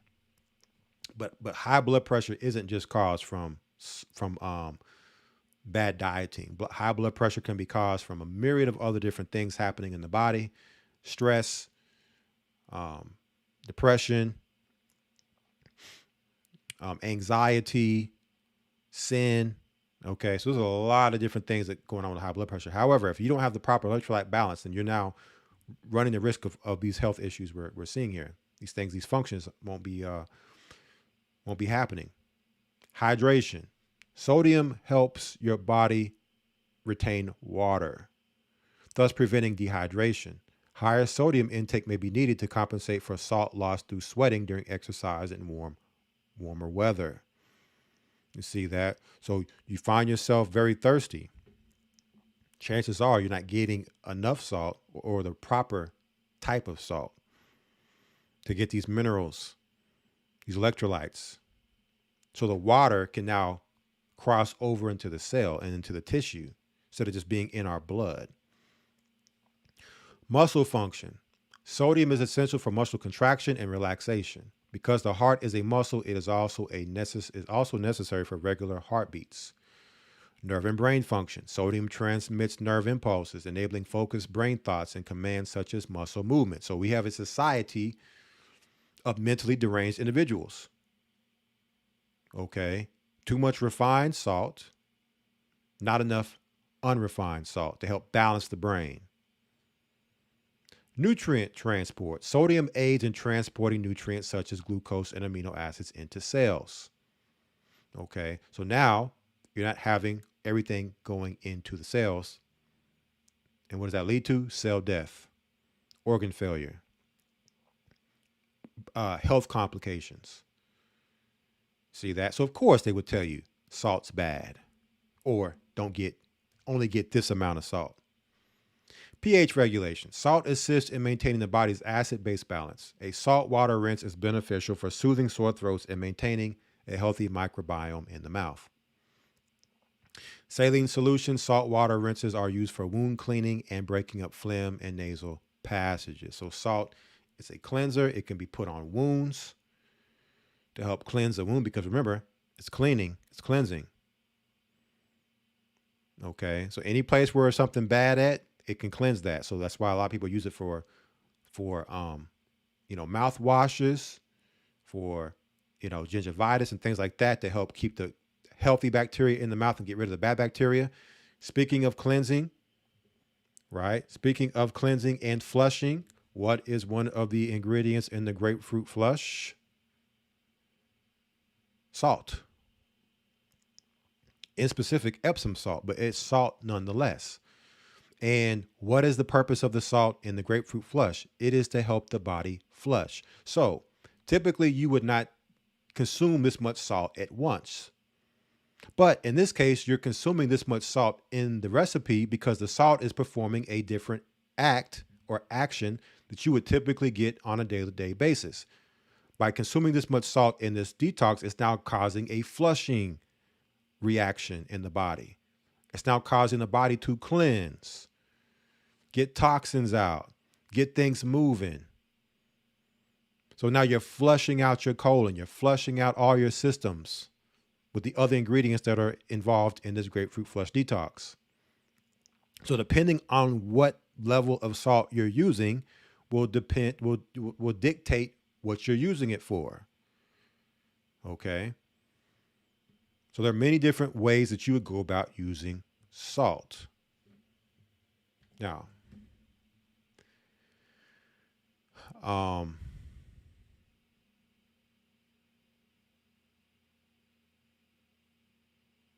It says here, with so much nutrition information at our fingertips, it is challenging to decipher what is correct. You may have pondered some of the misconceptions addressed below. Have the benefits of salt to the human body changed in the last few decades? No.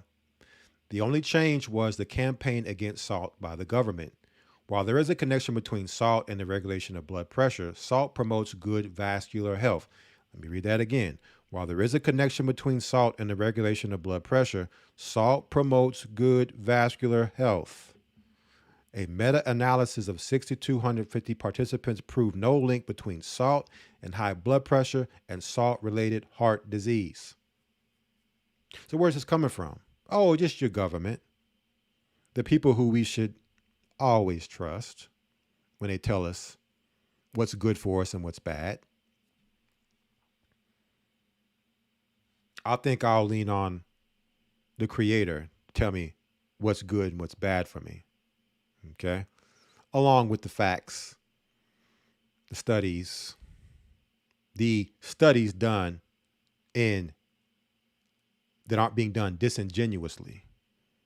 The studies that are being done with context. Anything can be manipulated and twisted to make it seem like it's something that it's not. Okay? It says here, will a low salt diet improve my health? No. Many intelligent Americans are re-examining the theory that too much salt relates to poor health. Diet modifications focusing solely on lower salt intake typically experience the same issues. To reduce salt, many achieve results by consuming less processed foods, but processed food is the true culprit in poor health, not salt. So notice, they never tell you to stop consuming all the processed foods. They never tell you to stop smoking, but they will tell you to stop eating so much salt. You notice that? They will tell you not to consume unpasteurized milk. You see that? We got to pay attention what they're doing, what they're, what the craftiness of what's going on here. Why is it you're so focused on the salt, but I can smoke 5 cigarette packs a day and you have nothing to say about that? Or I can eat pork, which goes against the dietary laws of God, and you have nothing to say about that. Or I can take any level of chemical that you would give me and tell me it is called a drug, and not tell me any of the side effects of that, and that's good. But salt, which is natural, which the Bible says is good, is bad. Do not get a lot of that. Matter of fact, you need to cut it all the way out of your diet. Okay? This is an agenda. Does too much salt cause water retention? No, our bodies recognize the needs and even crave salt on hot, sweaty days. We cannot produce it, so we must consume it with mineral traces of potassium, calcium, and magnesium for electrolytes. Health issues such as muscle cramps, nausea, fainting, or irregular heartbeats may occur without sufficient electrolytes. So this is what happens when you get nauseous, you faint, getting cramps, regular heartbeats, you feel bad. Chances are you're not getting all these minerals, all your trace minerals. Get you some unrefined sea salt. So it says preserve your health. The health advantages embedded in this versatile crystal can dissolve into your daily life. Shake off the myths and make informed choices regarding your salt intake. So we're going to be dealing more with some of the stuff that's mentioned here we did not cover, but want to make sure we get through everything we have here. So now let's go to our next. We have another video here. It is titled, this comes off of the Ultimate Human Podcast with Gary Brecka. It says Michael Selleck, sea salt benefits mineral depletion in soil health crisis. Now, again, we're going to skip through this video. We're only going to get to the parts that we want to look at here. You'll have this video. You can check it out in its full entirety. I think one of the biggest in your own time. All right. I think one of the biggest challenges in America is people don't know who grows their own food. Very often it's not the food, it's the distance from the food to the table. We just get back as close to the soil as we can get. That's the secret. This has been a long-standing problem, and unfortunately it's gotten a lot worse in the last 70 years on an already bad decline. I think a lot of people are really familiar with the gut microbiome, but not in soil health and soil microbiome. All life begins in soil. Soil is not just dirt, but it's an active, breathing organism. And like you said, what we eat, what that eats matters. And so food, it's not just about being unprocessed and unrefined. It actually has to be grown from the right building blocks. It starts with the soil, and it starts with mineral nutrient density. What is it specifically that's in mineral salt that allows it to be a good fertilizer? The extra minerals? It is, yes. We need to bring the minerals back into the food. I think the majority of America had hypertension or some kind of cardiovascular issue. First thing they do was stop taking salt. Does low salt necessarily mean heart healthy? It does not, no. If you're doing all the right things to change your diet, you need to...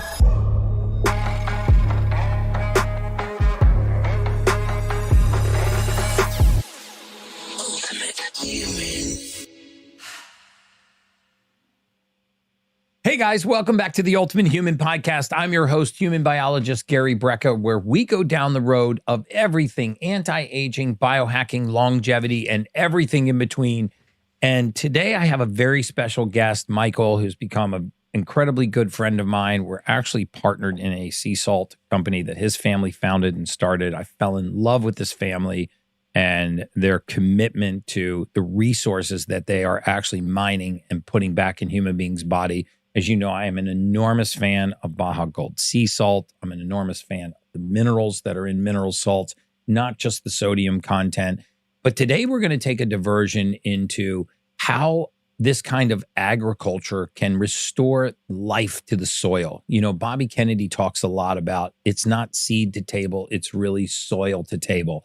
And what's happened over the last 50 or 60 years to our soil? Why is soil health so important to your health? Why is it so important to your kids' health? And why could the depletion of the minerals and the vitamins and the nutrients in our soil be contributing to the chronic pandemic of disease in America? So we're really going to explore how if we got back to the soil, to the roots, we would really restore the nutrient density to our food, our microbiome, to our animals, to our plants that we're consuming. Because the truth is, we're not what we eat, we're what we eat eats, or what we eat grows in. Does that sound accurate, Michael? Absolutely, you nailed it. Yes, yeah. Yes, fantastic. And I'm so excited to have you today. I'm a big fan of your family. You know, I've gotten to know your mom and dad and your brother very well, and you know, the mission of your family with Baja Gold Sea Salt and Sea Agri Solutions. And you know, I want to take a little diversion. You know, my audience is probably pretty familiar with your mineral salt because I talk about it all the time and I use it all the time. But you know, I think the side of the business that a lot of people are not familiar with is your, you know, commitment to soil health. Yes. And your Sea Agri and C90 solutions. Can we just talk a little bit about soil health? Because, you know, we were at dinner last night and you were talking about the soil microbiome. And I think a lot of people are really familiar with the gut microbiome, but talk a little bit about soil health and soil microbiome. Absolutely. So all life begins in soil. Soil is actually the biggest living organism that you can think of on the entire planet. So soil is not just dirt. I know that's a common misconception, but soil is an active, living, breathing organism. And like you said, what we eat, what that eats matters. And so what plants grow in, the animals that are grazing on those plants, what the environment that they're living in looks and feels like is really important. And so it really does all start in the soil with the soil microbiome. And what I love about Baja Gold, and thank you so much for saying that about our family, we feel really committed to this purpose. It starts with the soil and it starts with mineral nutrient density. And we have origins actually with a doctor who worked in soil health back in the 40s and 50s. And so that is where all of this started from. Wow. You know, I read a soil lineage study. I published it months ago. I didn't publish it. I put it on my social media months ago. And I'm going to misquote it, but essentially it was looking at the nutrient density of spinach, broccoli, cabbage. There were several vegetables that they chose between 1945 and 2018. And the depletion in the mineral content and the nutrient density, even in some of these organic produce items, was astounding to me. And you realize that they've got to get these nutrients from somewhere. I mean, obviously plants photosynthesize, they get light from the sun and they turn that into energy and they grow, but but really they get the nutrient density from the soil. They do, yes. Yeah. And how you treat that soil, your farming techniques, fertilization, how you manage that soil really matters, and it really impacts the overall health of the soil. And so you mentioned 1945. Unfortunately, we've actually been denigrating our soil for long before that. Wow. So the C90 story actually begins in the 30s, 40s, and 50s.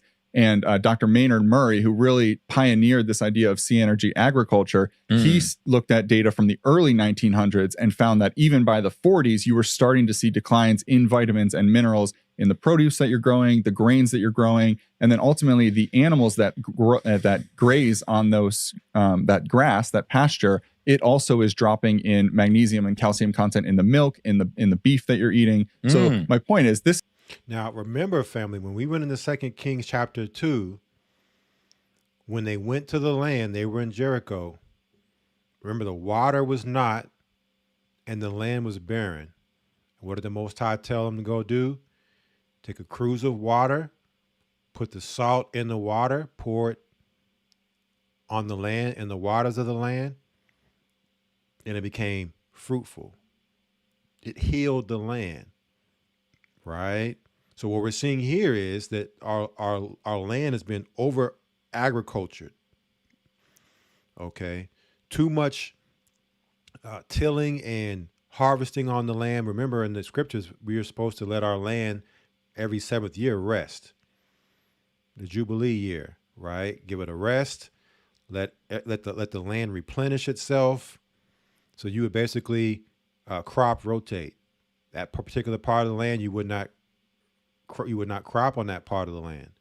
So what's happened, because we're just consuming and consuming and consuming, we're stripping all the minerals out of the land. So now the plants, the vegetables, the fruits that you would go to eat that come out of the dirt have nothing in them. The animals, they would go and eat what's coming out of the dirt, the earth, the soil. There's nothing in it. So now the animals have no nutrition to give us. And that doesn't even begin to talk about what they're doing to the animals with all the other poisoning, right? Unnatural things. So the Most High had to use the salt water to bring back the land so it could be healed. Well, this is exactly what Michael Selleck is saying that his company is looking to do to land in different parts of the country, is take this salt water and put it in the different farmlands to help bring back the land. So we're not going to listen to all of this. We will be skipping forward, but basically that's what is being said here in this dialogue segment. This has been a long-standing problem, and unfortunately it's gotten a lot worse in the last 70 years on an already bad decline. Is that because of industrial farming? I mean, is it because we're monocropping? We're just planting the same crop over and over and over and over and over again, and obviously the same plant is going to take the same nutrients, and therefore you're not really restoring those nutrients back to the soil. And how do you solve for that? I mean, what are the kind of farming practices that would really support healthy soil health? Absolutely. There are 5 key soil practices. And you had mentioned, organic produce is also undergoing this challenge.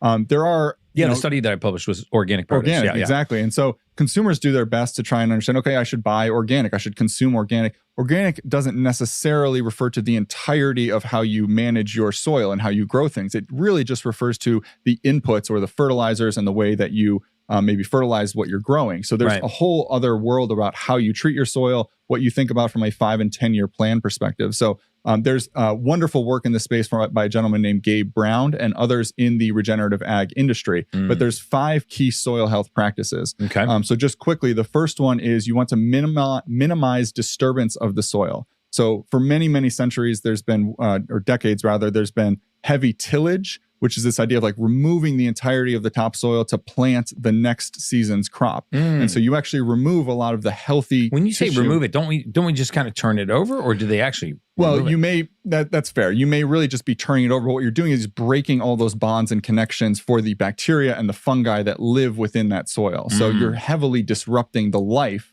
So you might as well be removing it. So I gotcha. You're having a really negative impact on the health of the soil. The second thing that you want to do is make sure you have what's called crop or soil armor. And so you want to make sure that your soil always has something on it so that you don't have just wind and various other things kind of blowing away topsoil into the wind, if you will. Right on. The next thing you mentioned, And soil monocropping. armor is a crop. Soil armor is just anything. It could be crop, it can be residue. So instead of, once you maybe harvest your crop, instead of fully removing the remaining corn stalks or something like that, you want to leave some of that on your land there. Wow. A good example of this is, the American lawn, right? Everyone wants to blow their leaves away and kind of have that pristine American lawn. In the fall, it's actually pretty beneficial to leave the leaves on your soil and on your grass over the winter period, because they kind of start to compost and help support the soil life. I know it's not as pretty, Right. but that is beneficial from a soil microbiome standpoint. Yeah. And okay, so then number 3 is what? So number 3, what you want to do is have diversity. So you mentioned monocropping. So it's really important not to continually mine out of the soil the same minerals and trace elements. So when you grow something, you're essentially mining the soil for minerals and vitamins, right? When you grow produce, when you grow grains, when you grow grass, you're pulling and extracting things out of that soil. If you're not allowing that soil to kind of experience different extractions, if you will, and different types of root growth and bacterial interactions, you go down this path of soil degradation. So number 3 is going to be diversity in what you're growing. So at the most basic level, this can be just alternating between crops on a seasonal basis. But then you also want to be working in like cover crops as well. And so that's the 4th principle actually, is going to be always having living roots in the soil. Wow. So you want to make sure that you don't just, have your seasonal summer harvest and then let the soil be dormant, because that bacteria lives in a symbiotic relationship with what's growing. So you want living roots in the soil interacting with those enzymes, that fungi and that bacteria, so that maybe that is not your cash crop, if you will, but it's called a cover crop, so that you're benefiting the soil microbiome for the next season. That's wild. I grew up, and I want to hear the 5th one in a second, but I grew up on a farm. It was a tobacco farm in Southern Maryland. And my parents owned the center 12 acres, and so they just leased it out to a farmer. So when my dad was in the Navy, my mom was a flight attendant. We didn't farm the land, but we leased the land to a farmer. And then that had hundreds of acres of tobacco. But one of the things they did was they grew soy, winter wheat, corn, and tobacco. Perfect. And so sometimes in the winter, the fields would just be completely covered in winter wheat. And there's actually a point where the winter wheat looked amazing. It looked like a beautiful golf course. Yeah. It's like 2 weeks long, and then it looked like crap again. But I do remember as a kid, because I cut tobacco as a kid. I never chewed it or smoked it or anything like that. But I cut green tobacco, which, by the way, is the hardest labor you'll ever do in your life. You only need to cut tobacco for one season to know you never want to do that again. But I would notice sometimes when I would pull the plant over, sometimes when the root would come out of the ground, there would be white fungi on there, like this. It looked like feta cheese in the soil. Thinking back, I never really realized there was this microbiome that's as diverse as our gut microbiome. It is. Yes. So what is the 5th one? So the 5th one is going to be thoughtful animal integration, actually. And this kind of goes back to ancestral land management. So in the old days, if you will, before synthetic fertilizers and whatnot, we lived in homeostasis with plants and animals and humans. And so the most simple example of this is, that you can use manure as a fertilization tool. Really and so good one, yeah. having a pasture setting where you are growing grass for your animals, you have cattle that come in there, they eat the grass, of course, and then they, create a waste product. Yes. And you can see it, take a dump. Right. Yeah.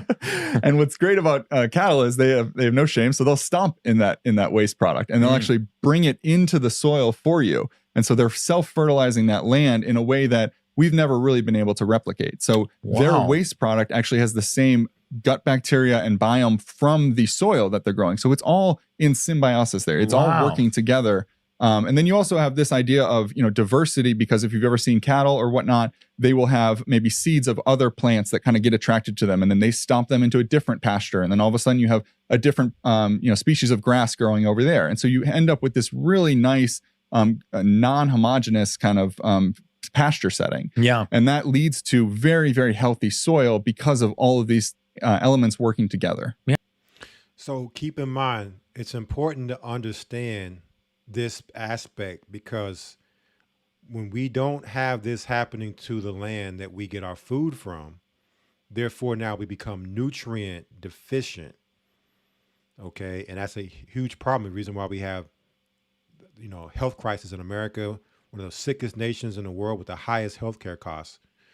We need to understand, okay, because this is happening with our food, how do we now get what we need into our body since we're not getting it from our food? Yeah. It's interesting to think about sea salt, right? As being a potential fertilizer source. So talk to me a little bit about that, because, I do remember there were times where they would actually bring topsoil in to sometimes to these fields, and it was always very black. And it was very, very dark, and kind of light and fluffy. Maybe it had peat moss in it or something like that. But they would, every few years, they would bring in multiple trucks, and the trucks would, drive in these lines and dump it out in the fields, and then they would till it back. Looks like chocolate cake. The best soil is like chocolate cake. Yeah, it was not the soil, but this soil that they brought in was literally like chocolate cake.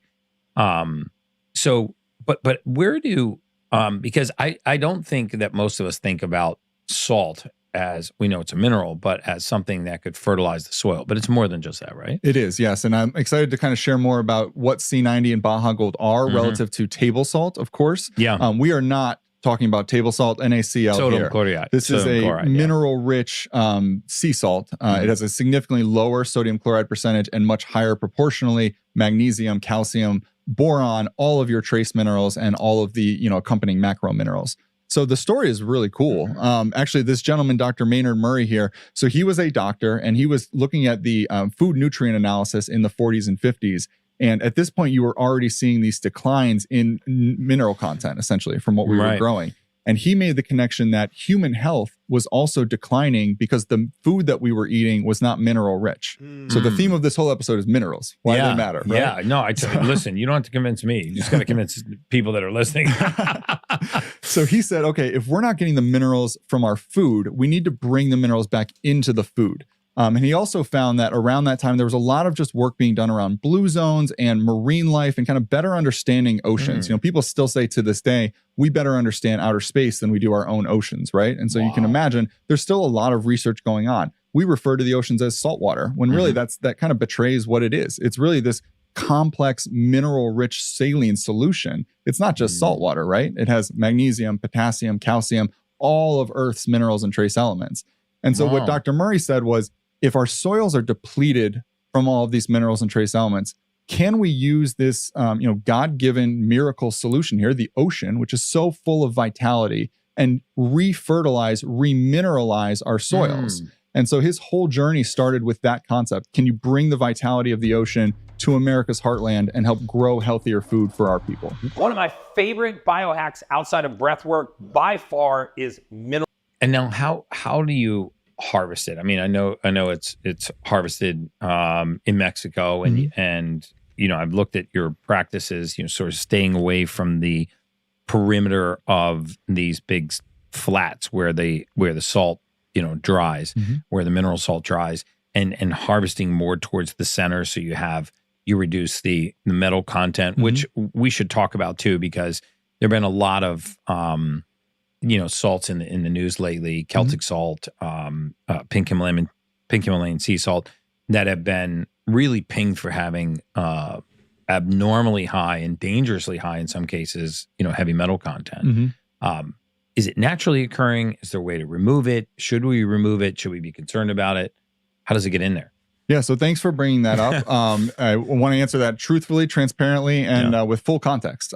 So Baja Gold is unequivocally safe and healthy to consume. I stand by that by actually feeding it to my children. I have 3 young children. We eat Baja Gold every single day. Baja Gold is an unrefined sea salt that has been used throughout human history since the Roman times, and really all the way back to biblical times. There has never been a single documented case of any negative interactions from heavy metals within sea salt. Okay. But they are present. I mean, you have heavy metals in broccoli. You have heavy metals in cacao. Yes. And that is the context. Yes. Okay. So the amount as we grow as a species, we're able to actually detect at lower and lower thresholds. And so what you may not have been able to test for 10 or 15 years ago, you can now get into parts per billion of certain things and certain elements.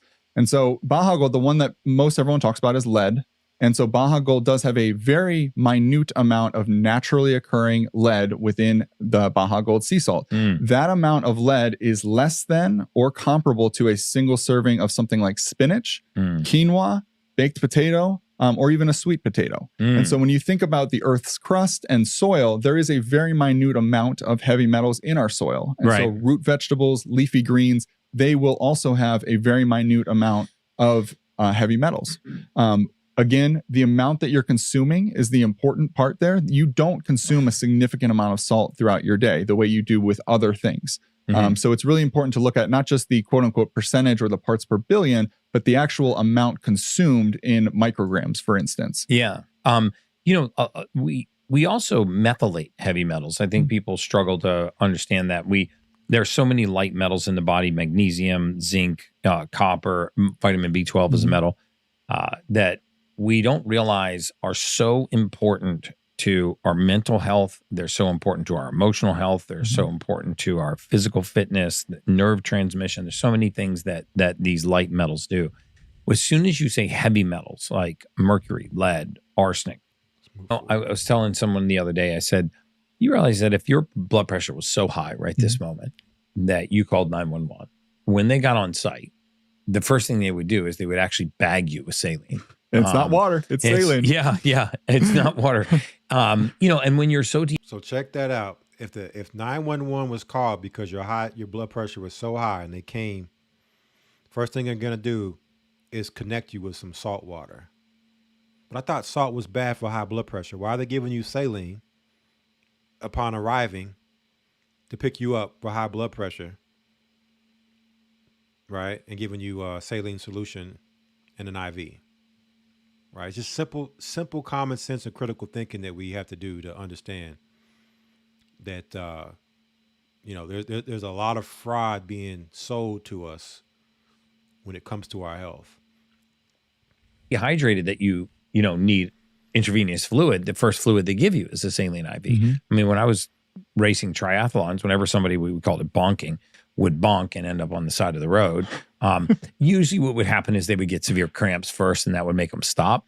But if they were, a more accomplished athlete, they could push themselves into that real threshold of dehydration and mineral depletion. And sometimes they wouldn't even put these people on a gurney or anything. The paramedic would pull up on a motorcycle and hook a saline line up right there. So I think there's a lot of misconceptions around salt, that sodium is just dehydrating, that it raises your blood pressure, that it dries out your skin, all of these things, when I believe that the reality is different, especially when you talk about mineral salts. Yes. Am I right? Salt is the electricity of life. All living things need salt. All living things very likely need more salt than what is currently recommended. And that goes for the soil, through the animals, and all the way to human beings. Yeah. I also have been studying methylation pathways, and the number of times that key minerals are required in these pathways is mind-numbing. And I've always tried to put forward the notion that the majority of humanity is not as sick or diseased or as pathological as we think we are. We are nutrient deficient. And I think one of the most overlooked, because it's rarely talked about, are actual minerals. People know what potassium, magnesium, and sodium are, right? Because those are the big ones. It's in every electrolyte drink. But when you get into the boron, manganese, molybdenum, silica, the ones that are, I guess, less sexy for the trace minerals. Yeah, the trace minerals. Those are equally as important. And the realization for me several months ago that even eating organic, that it's very difficult, if not almost impossible, to get your mineral content into the optimal range. Yes. Yep. And so talk a little bit. But it doesn't need to be that way. Yeah, no, it definitely doesn't. Look, I say all the time, and I won't hide it. I mean, I think Baja Gold is probably my favorite and least expensive biohack. I mean, I don't know, $15, $20 bag of that will last you years. I mean, it's really, and you can get all the minerals that you need. What was astounding to me is that we're also using mineral salt to restore soil health.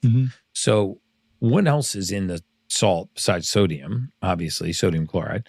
What else is in the salt that just makes it so viable for restoring the soil? Of course. So it is God's building plan. It's the entire periodic table of elements in a consistent proportional balance to really feed your enzymes, your bacteria, and your fungi in your soil microbiome. So God's building plan. So if we come from the dirt, we're made from the dirt, but then what we need is not in the dirt.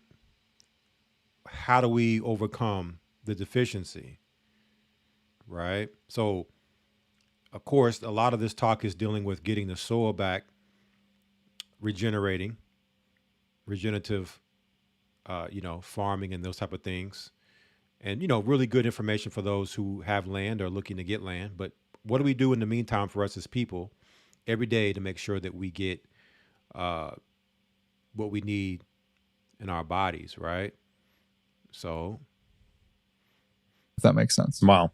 What are some of the myths about salt and mineral salt or even sodium that bother you? Because there's some that bother me. Yeah, no, it's a great question. The entire C90 business is the open question is, you want me to put salt on my land? Well, I don't understand. Yeah, I mean, as if I were a farmer, that would kind of be my first reaction too. Yeah, and you talk about the salting of Carthage and kind of some historical things as well. And so there is an education that needs to occur, and it's not just sodium. We've done tests where if you take like table salt, for instance, and you do a side by side with C90, the results are dramatically different.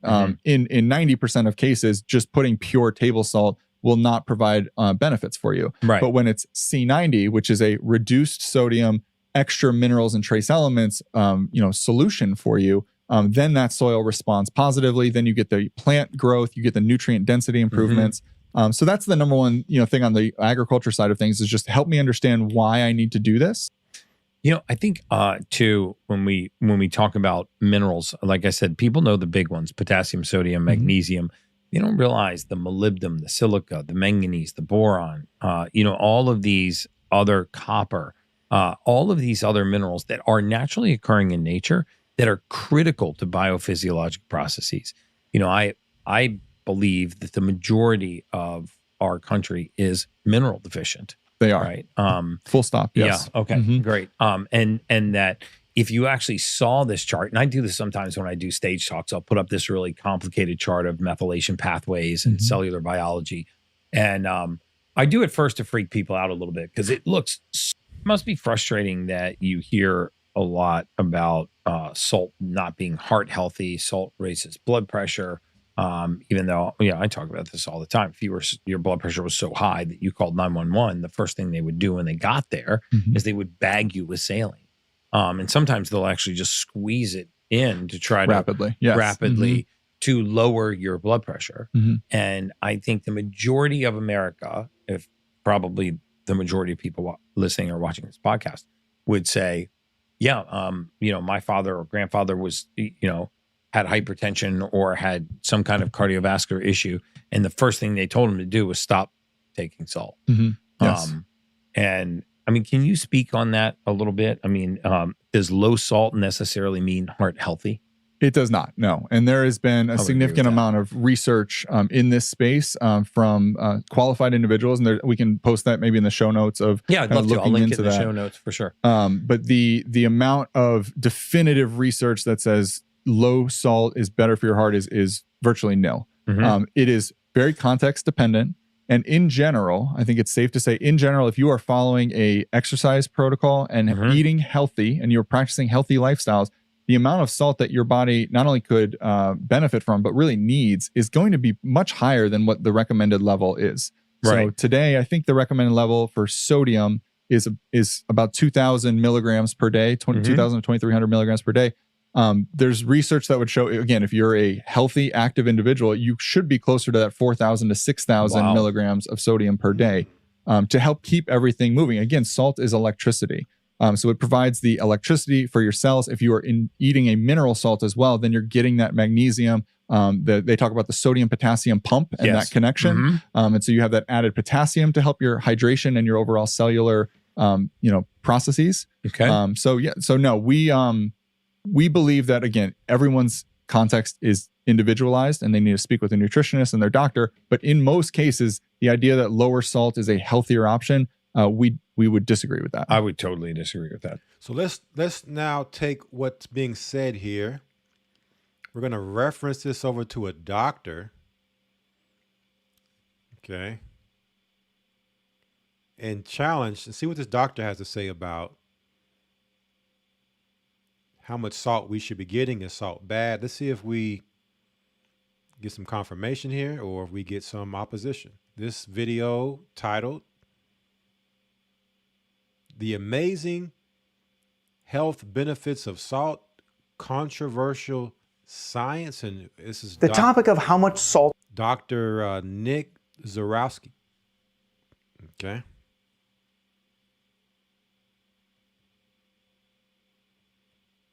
The topic of how much salt that you should consume daily is one of the most controversial and misunderstood topics that we could have about your health today.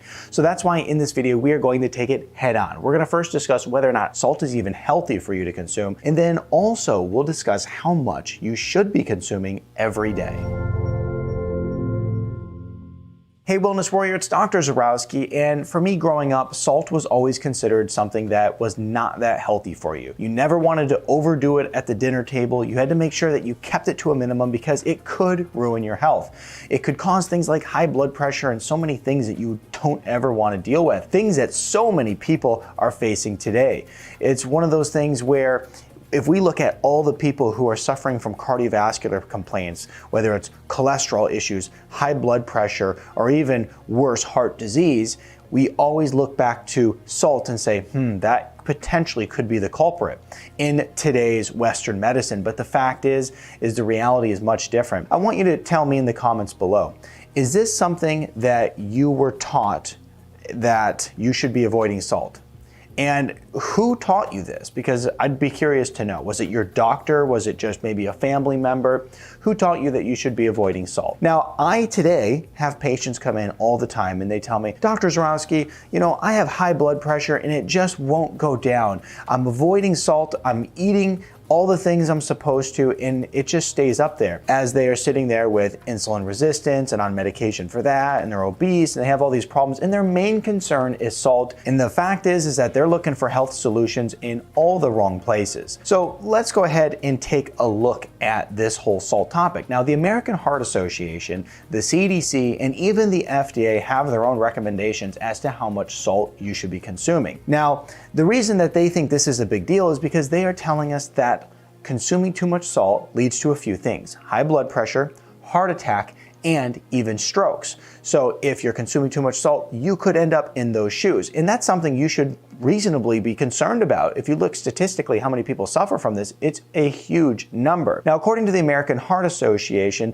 they recommend that you consume less than 1,500 milligrams of salt per day. Now, if we look at the FDA and also the CDC, they're saying that you should be consuming below 2,300 milligrams per day. When we look at this, we're going to, first of all, look at how much salt I think you should be consuming daily, and also what are the resources you should be looking to for good salt intake. So we'll get to all those, but first I actually want to talk about some of the symptoms that are associated with a decrease of salt or sodium intake.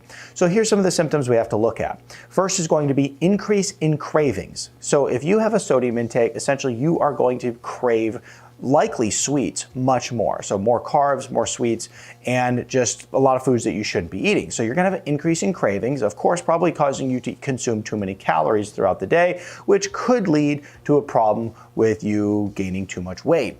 So anyway, increase in cravings. The next is gonna be increase in insulin resistance. Can you believe that if you have a depletion of sodium in your body and you're not consuming enough sodium every day, it increases your risk of insulin resistance? Pretty crazy.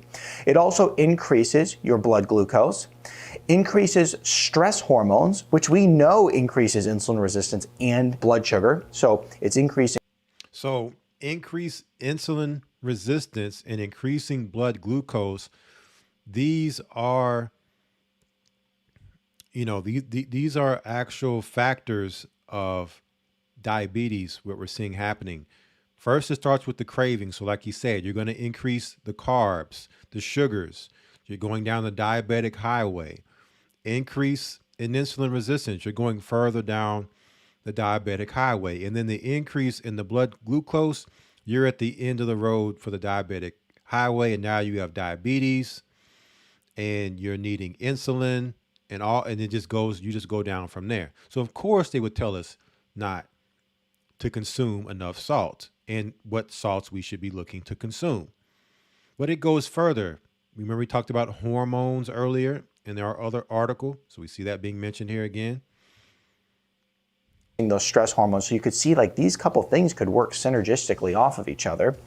Now, also, it's going to lead to a decrease in energy and more fatigue. Okay, so if you're feeling fatigued all the time, and I have been in these shoes before because when I was training really heavily for Spartan races and competing in a lot of different races, essentially, I was putting myself into this huge sodium depletion. Now, at the time, back when this was all happening to me, nobody was really talking about increasing your sodium intake. In fact, it was still kind of frowned upon to increase sodium intake simply because it was dangerous for you.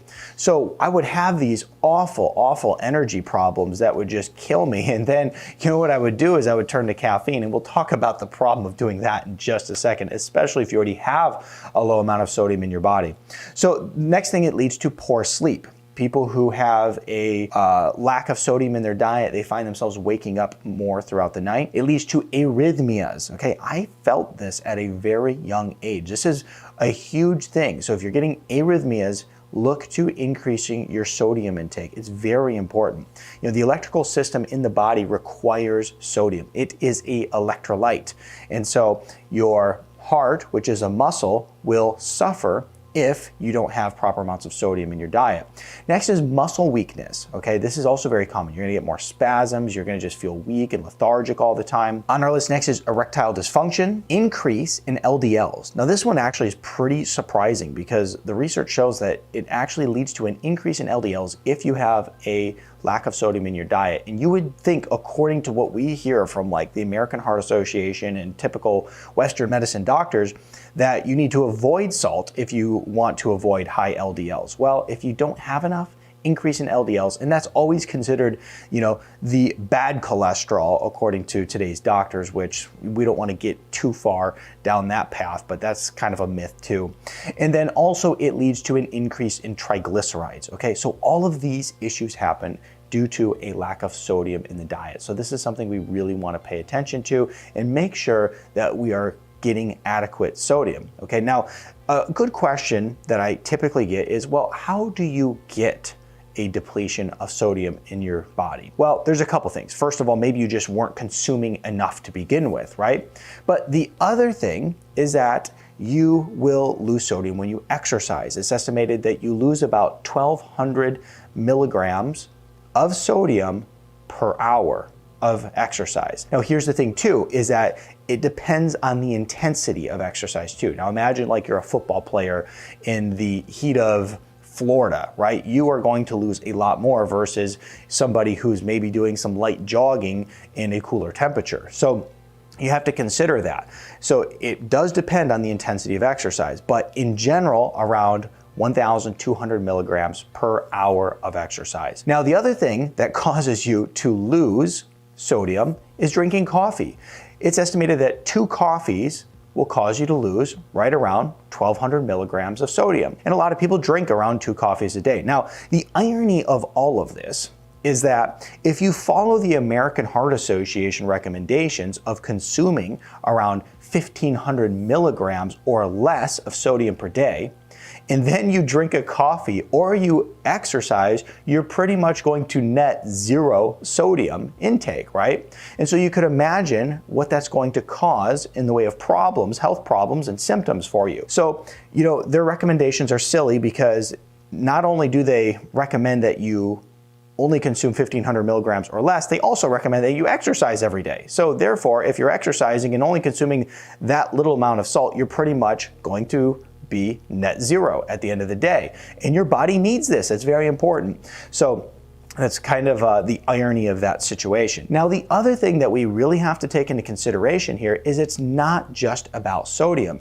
The fact is that sodium works synergistically with other minerals and electrolytes in the body. So for instance, when we look at these electrolytes, we have to consider sodium, we have to consider potassium, we have to consider calcium and magnesium. And this is very important to consider all of these because the fact is if you have low amounts of potassium, it will cause you to have a sodium depletion.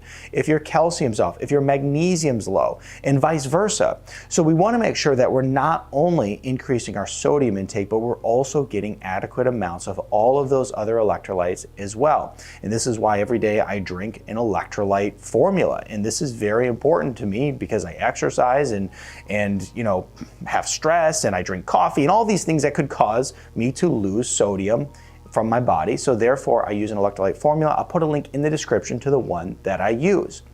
And now, as we look at just general sodium intake, we have to take into consideration 2 ways that we can increase this sodium intake into our daily diet. So first of all, sodium and all these electrolytes shouldn't just come from an electrolyte powder. I use it as a booster. It also should come from your meal. So eating leafy greens is going to be something that's very good in order to increase your mineral intake.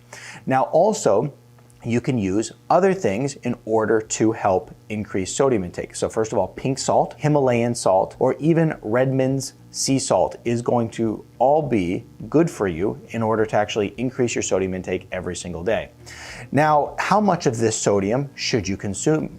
Well, according to most of the literature, in order to reach adequate amounts daily and not suffer from many of the different symptoms I've mentioned today, what you want to do is you want to consume between 3,000 and 5,000 milligrams daily. Okay, now think about this. The American Heart Association said 1,500, the 1,500 or less. The FDA, the CDC said 2,300 or less. I'm telling you 3,000 to 5,000 milligrams. If you're somebody who's exercising, it could be more than that. If you're somebody who's exercising heavily, it'd be even more than that. So you want to take all of these things into consideration when you talk about improving your health and doing it naturally, okay? Because the fact is you've been lied to about salt. Salt is very good for you. It's very healthy. And quite frankly, when you look at a lot of the health problems that people face today in the way of obesity, in the way of insulin resistance, and all the other issues out there, what we realize is that if people weren't avoiding salt and they're actually increasing their intake of salt, you would see a lot of that stuff start to go away because you take salt out of the diet and you have more cravings for sugar, for bad foods. And then also you get more insulin resistance. You get higher blood sugar.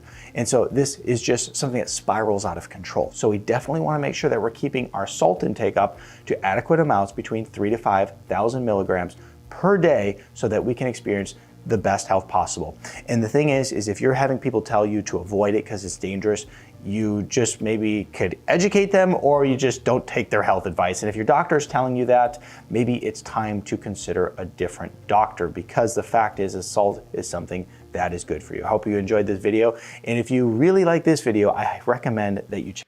All right. So, we're getting a consensus here. If we go to the right sources, we got people that, seem to be very genuine in what they're bringing forth. We got the Bible, which is the Word of God.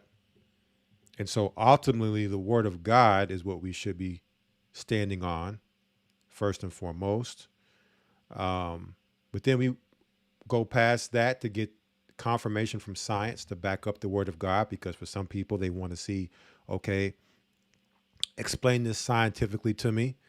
I understand that's what the Word of God says, but, I'm getting maybe mixed reviews here, mixed signals from doctors and things like that. So we want to make sure that we are filtering through the proper sources, because unfortunately, some people are very disingenuous. Some people are agenda-based, and some people are just ignorant and they just have been misinformed. So what we're going to do now is we're going to go over to, well, real quick, we got one more video here, and then we're going to go over to let's go ahead and go over to our PubMed.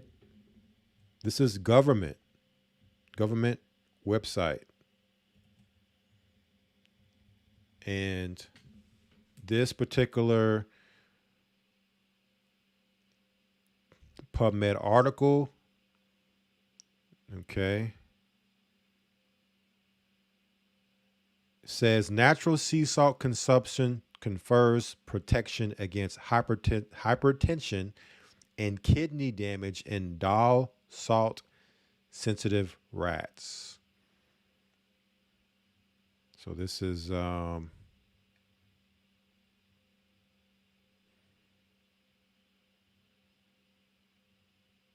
it says, although sea salts are widely available to consumers nowadays, whether its consumption over refined salt has any real health benefits is largely unknown. So basically what this is a test through rats of refined salt versus unrefined sea salt. Okay. This study was conducted to compare hypertension, including propensity of natural sea salt to refined salt in a well-established animal model of hypertension. So there's a lot of science in here, so I'm not going to bore you all with all this science, but basically, you know, they put these rats through this case study, and so it's just going through and explaining what was going on. These rats are all given food to eat. One population is being given refined salt, the other is being given unrefined sea salt. It says at the end of this, it says, our findings show that consumption of natural sea salt induces less hypertension compared to refined salt in the dull salt sensitive rats. So we're just going to skip through some of these things here. It says, hypertension, a physiological state in which the blood pressure is maintained at a high level for prolonged periods of time, is the most representative disease of cardiovascular diseases. It is well known that uncontrolled hypertension contributes to various cardiovascular and other conditions such as coronary heart disease, stroke, congestive heart failure, peripheral vascular disease, and renal insufficiency. It says that excessive ingestion of salt can lead to high blood pressure, which is related to cardiovascular disease, and arteriovascular changes. Regulation of dietary salt intake is very important. So, again, this is what we've been told by the American Heart Association, the CDC, the FDA, is that too much salt can cause high blood pressure. But I think there is some context being left out on this statement. And if you just take that statement and run with it, you're going to actually be bringing a lot of danger your way. Because it says here, being one of the major electrolytes, sodium is essential for regulating blood pressure. So again, if you have high blood pressure and ambulance comes, the first thing they're going to do is put you on a saline solution, which is salt water. So if it's bad for high blood pressure, why are they giving you that? And why then does it lower your blood pressure? All right. And so if there's an explanation here for that, saying that that the salt is bad for you, I'm here for it. But we don't get this explanation. We're just told don't do it because it's bad for you, but without any type of proof, right? Which is typically what we tend to get from these particular organizations is, right, all these demands or all these commands, but no proof, no evidence. So, but it also says, however, other risks, including obesity, diabetes, insufficient intake of potassium, calcium, and magnesium, lack of physical activity, and chronic alcohol consumption play important roles as well when it comes to the high blood pressure.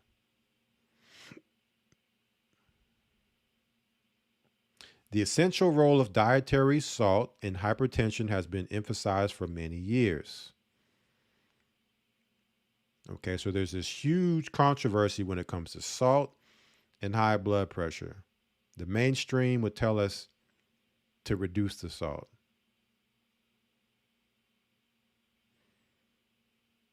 Okay, that's what they would make us believe.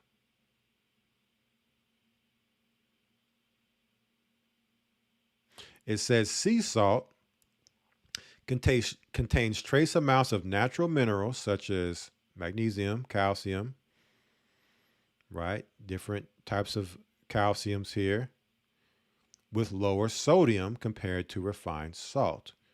So even with sea salt, you're going to get lower sodium, and you tend to get the higher trace minerals whenever you're dealing with sea salt. Although there is growing awareness by the general public of the health benefits of sea salt, there is little information on whether consumption of sea salt can have a direct effect on blood pressure regulation. So there's a growing number of people who are coming to the awareness of the benefits of sea salt. You see, so understand that they are paying attention to the fact of the awareness that the public is growing to when it comes to things like the raw milk, the sea salt, the raw honey. See, they're paying close attention because what we've been told, right, is now being questioned. And there are now alternative measures being taken to what we've been told mainstream. And you could understand if somebody had an agenda to tell us one thing over the other, if you were to go the other way, how that would be a problem, right? It says, the purpose of this study was to assess if consuming sea salt may have any beneficial effects on blood pressure and its related physiological indices. This was achieved by using male Dahl salt-sensitive rats as a model of hypertension and giving diets with 2 different concentrations of added sea salt or refined salt for a period of 15 weeks. So now, let's go down.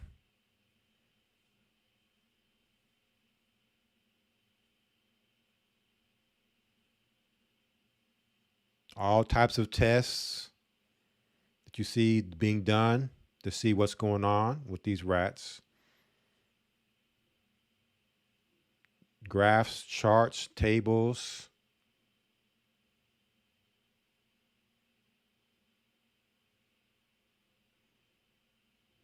We're gonna give you a synopsis, a actual overview conclusion of what came about with this study. But there's a lot of science in here, and not to bore you all with all the science and the nerd talk, as well as for time, I'm gonna skip through it and just get straight to the point.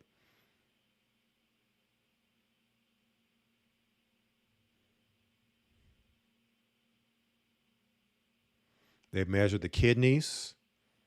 They're looking at the kidneys too, because you also have the effect, because you're talking about fluid. And when you're talking about, salt, you're talking about how the body processes fluids, which the kidneys are the fluid filters of the body. So the effect of this on the kidneys also taken under high scrutiny.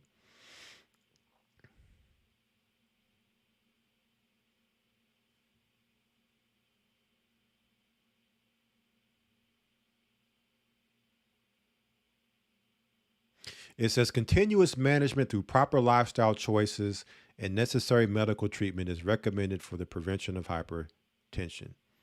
So the question I have is, what would they consider to be necessary medical treatment? Are they talking about prescription meds that come with a myriad of side effects,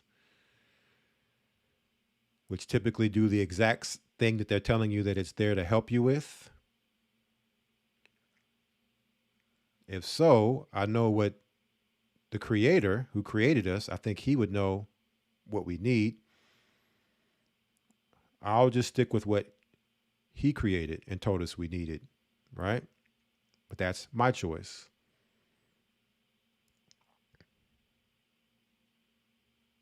So let's come down here.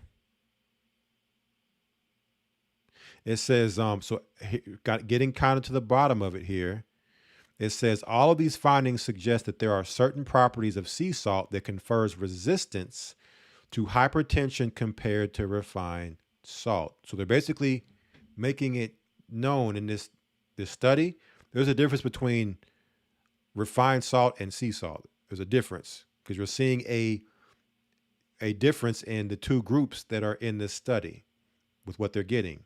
We're seeing different results here. It says how the sea salt diet actually exerts its anti-hypertensive effects is not clear. So, but what is clear when you go through the study is that the sea salt diet is exerting an anti-hypertensive effect. So you notice how no doctor within that world, that medical world, will tell you for your hypertension to take sea salt. They'll tell you to limit your salt or to not do salt at all. It says here, one obvious point to consider is the content of minerals other than sodium in the sea salt. So again, that's the key. The refined salt doesn't have those other minerals. So you're only getting one thing in an equation that has 90 other variables. Okay, imagine that. Imagine an equation and you're trying to get to the equal sign. It's got 91 variables and you only know what one of those, or you're only putting one of those in the equation. When you get to the equal sign, how accurate is your answer going to be? You're going to be probably pretty far off the mark. But if you can get all those other variables in the equation, when you get to the equal sign, you're going to have an accurate answer. So that's the difference between refined sea salt, which is the one variable, versus the sea salt, which is unrefined, gives you all the other variables in the equation, all the other minerals other than sodium. They act like it's rocket science, like it's not clear. It's very clear. One is natural and one has man's intervention involved in it. One has man's hand superimposed in it to bring forth something different than how it was created to be received. It says on a weight basis, sea salt that we use contains 85.7% sodium chloride, whereas refined salt contains 99.9% sodium chloride. See that? Refined salt has nothing else in it other than sodium chloride. In addition to sodium, sea salt also contains calcium, potassium, magnesium, and traces amounts of iron, manganese, and zinc. It is known that the dietary potassium can influence blood pressure, and then it can play a role in controlling blood pressure in hypertensive patients. So if that's the case, why is it that we're not being told to look for foods that have more potassium? No. What you can do is you can take this potassium pill, which the body's not going to be able to assimilate and absorb because it's not made to be, there's no way that you can, give it to the body and say, here, take this. This is how you get potassium. No, what you can do is you can get sea salt in the diet. You can get the foods that are higher in potassium in the diet. None of that's ever told to you for anybody that's dealing with high blood pressure. Human subjects consuming high levels of potassium, for example, are less prone to hypertension even when the sodium intake is high because the potassium balances out the sodium. It's the negative to the positive. But when you only have the positive, like the example I like to give, okay, if you didn't have a negative or a ground for electricity, what would happen if you plug that electricity in with only a positive? Whatever you're plugging into is going to blow up. It has to have a negative. It has to have a ground, a place for it to go. So these are electrolytes. You cannot have a positive charge where it's just all gas and no brakes. So the potassium gives it the brakes, while the sodium is the gas. And then the other electrolytes and minerals also help with balancing it all out also. So you need them all. And you can only get that, right, in certain places. Sea salt happens to be a very efficient, right, simple, easy to access place to get this. And it's not just blood pressure we're talking about here. We're talking about diabetes, obesity, right, other diseases, cancer, on and on and on and on. Degenerative health, chronic illness and disease.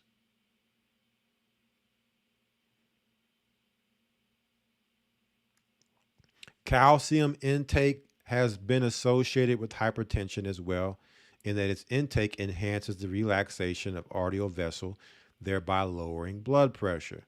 So you see that? So all these minerals play a part. Another important mineral for maintaining blood pressure is magnesium. A comprehensive and definitive study relating dietary magnesium and hypertension found that not only does blood pressure increase with magnesium deficiency, but that the more severe the magnesium deficiency, the higher the blood pressure. Check out what also magnesium does. On the other hand, supplementing with 500 to 1,000 milligrams a day of magnesium can lead to reduction in blood pressure by acting as a natural calcium channel blocker, because calcium can become a problem too if it's not regulated. So magnesium helps to block the calcium channel blocker, thereby increasing nitric oxide, improving endothelial dysfunction.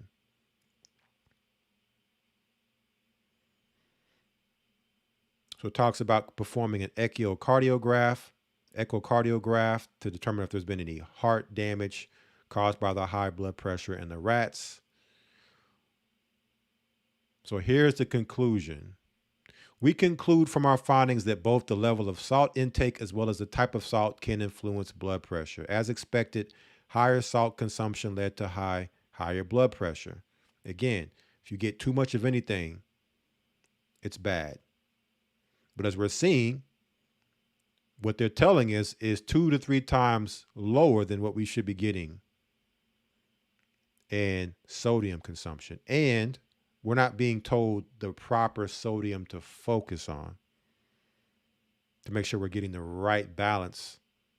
What's supposed to come with the salt and the sodium. It says, however, even when the effects of salt concentrations were ruled out, sea salt intake induced less hypertension than refined salt and caused less damage to the heart and the kidney.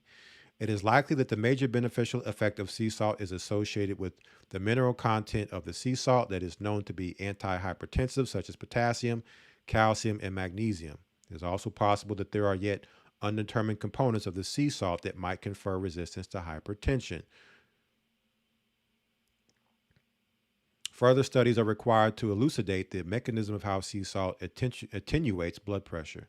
Based on our findings, it would be also important to determine if sea salt consumption would have similar effects on blood pressure in humans.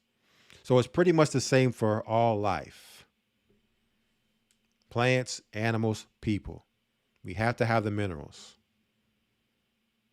Okay, and they have to be in natural balance with what the Most High God created. So now, a couple more things, and then we're going to conclude.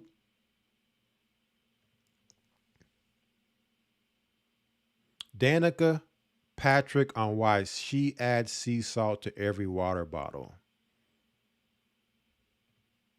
What were some of the things outside of just the intentional mastery of your craft were really impactful on your career? No drinking. It can cloud your judgment, just make you a little foggy. I think hydration was super important. I wish I'd known then what I know now about hydration. I avoided salt in my food, just like that being a propaganda that I bought into. And now I salt beyond belief and I drink it all day. It's always in my water. So I think that So she bought into the propaganda too, the salt propaganda. And so what does she do? She says she salts all day and she adds it to her water. So now, why plain water doesn't hydrate you. So a lot of people drink a lot of water, but understand your water is something that doesn't really have anything in it. It needs something added to it to give you what your body needs, especially the water we have now. It's not like ancient times where you could go to a spring, hit that spring water, that water's flowing through rocks, picking up the minerals, the electricity from the minerals to give to you. It's not the water we're getting. So what do we need to do to our water that we're drinking? You know that water alone doesn't hydrate you. Most of us are so dehydrated that we can go an entire day without our body even reminding us to drink a glass of water. If you're one of those people, here's the fix. You can take Baja Gold mineral salt, which has all 91 trace minerals. Take about 1/4 teaspoon of Baja Gold mineral salt. Just dump that into your glass of water, stir it up, and whack it back. Now you're not just hydrating, you're mineralizing. Remember, you're not hydrated when water is in your blood. You're hydrated when water is in your tissues. And what moves that water from your blood to your tissues are minerals, electrolytes, and sodium. So now, and we're going to get to what type of salts should we really be focusing in on. We're going to really deal with that as we start to kind of wrap up this live stream. So we have a video here. What is up? 5 best salts for cooking and 1 to avoid. Salt grocery haul.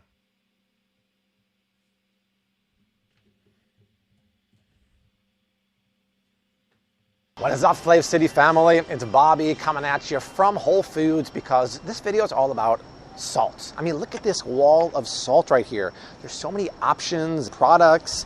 Where do you even begin? I mean, so that's why we're making this video, to show you what kind of salts to use here and what kind to avoid. And there's a lot of options, but basically it comes down to 3 salts.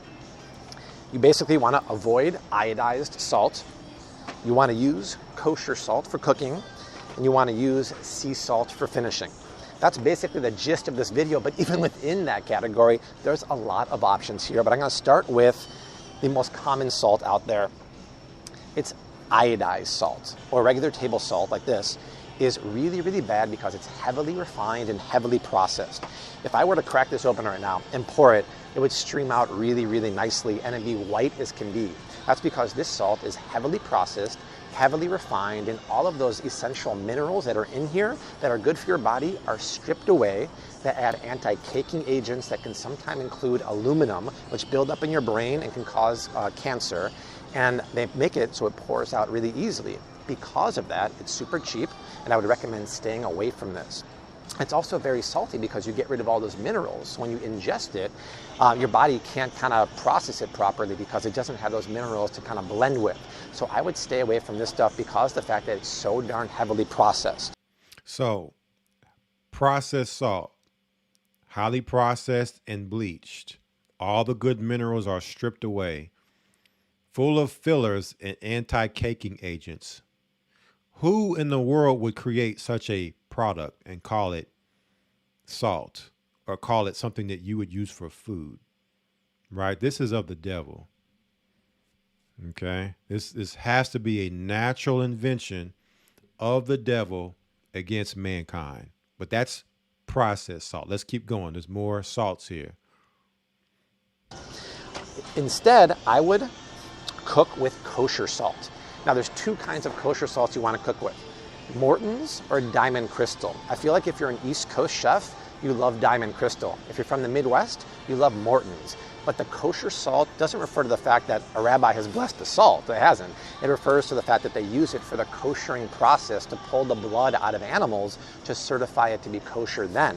And what makes it really unique is, if you look, if I were to crack open this box again, the signature kosher salt crystals have this great texture to them that make it really easy to pick up and pinch over food. If I tried to do that with sea salt or iodized table salt, it's like sand. It would fall through my fingers and you have a tendency to over-season food. The only thing I don't like about this kosher salt, whether it's Morton's or Diamond Crystal, is that it's bleached. So it's pure white, so it's about 98% pure. They get rid of all the impurities. Instead, So even this kosher salt is bleached. It's there are levels to it, levels to the salt. It's better than the iodized salt, but not much better. Now, here's a solution to the kosher salt so that you can get the unrefined version than what Morton provides. Instead, there's a brand that actually a few of you guys over on Instagram turned me on to called Real Salt. Real salt. So you have the Redmond real salt. You have the fine sea salt for like finishing on your foods, and you have the ancient kosher sea salt if you want to cook with it and put it into your food while you cook. Okay, so there's different texture, grain of the salt depending on how you're using it. Okay, so Redmond is a very good salt because it is unrefined. That's why it's called real salt. So you always read the labels, make sure, right, that you see unrefined, okay? It's not bleached. You got to read real careful. Sometimes these companies get slick. They put it in the fine print. Make sure it's not bleached. Make sure it's not refined. It needs to be basically harvested and given to you. That's it. Don't do nothing else to it. And this stuff is the real deal and is getting crazy popular recently because it's a pure, unrefined, ancient sea salt from Utah. It's like an ancient seabed that dried up, and this company is mining this salt that has like over 50 minerals in it that are found in your body. So your body loves absorbing the minerals in here. It tastes phenomenal. And I only knew actually about the fine sea salt, so I've been using that for finishing, but I haven't been using that for cooking because it's very hard to pinch over. I just found on Amazon this morning, they make a kosher version of that. So it's a bigger crystal that I can really get my fingers around and pinch it. Now, the only difference is, check this out, Art. This one is on sale right now for $6.69, normally $7.49 for 1 pound. The Morton's kosher salt is $3.99 here, but if you get it at Walmart, it's actually $1.48. So this is much more expensive, but I want to let you know that I'm going to switch over pretty soon to only using this for cooking. If you can afford it, I would do it too, given the fact that it's unrefined. I just don't love the fact that this is bleached. That really kind of bothers me. But if you can afford it, this is still a way better option than iodized table salt or the iodized sea salt. This is the real sea salt down here. Sea salt from England, sea salt from Ireland. This is not sea salt, but this is Himalayan pink salt. These are all finishing salts. I wouldn't cook with these because they're expensive, but they're more of a finishing salt because they add texture and a pop of flavor. And this is my favorite one. Art, you agree? This is from England. They're known for their signature diamond shape salt crystals, and it's crunchy. So imagine cooking a steak, slicing it open and pinching this over the top. It adds texture and that salty mineral flavor that I love. But even this is Celtic sea salt.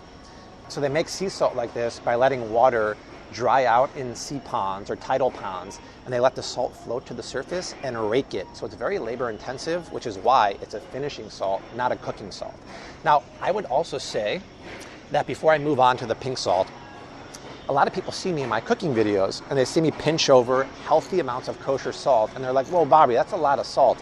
I want to let you know that only 11% of your salt intake comes from food you actually season and cook with. Over 70% comes from this place.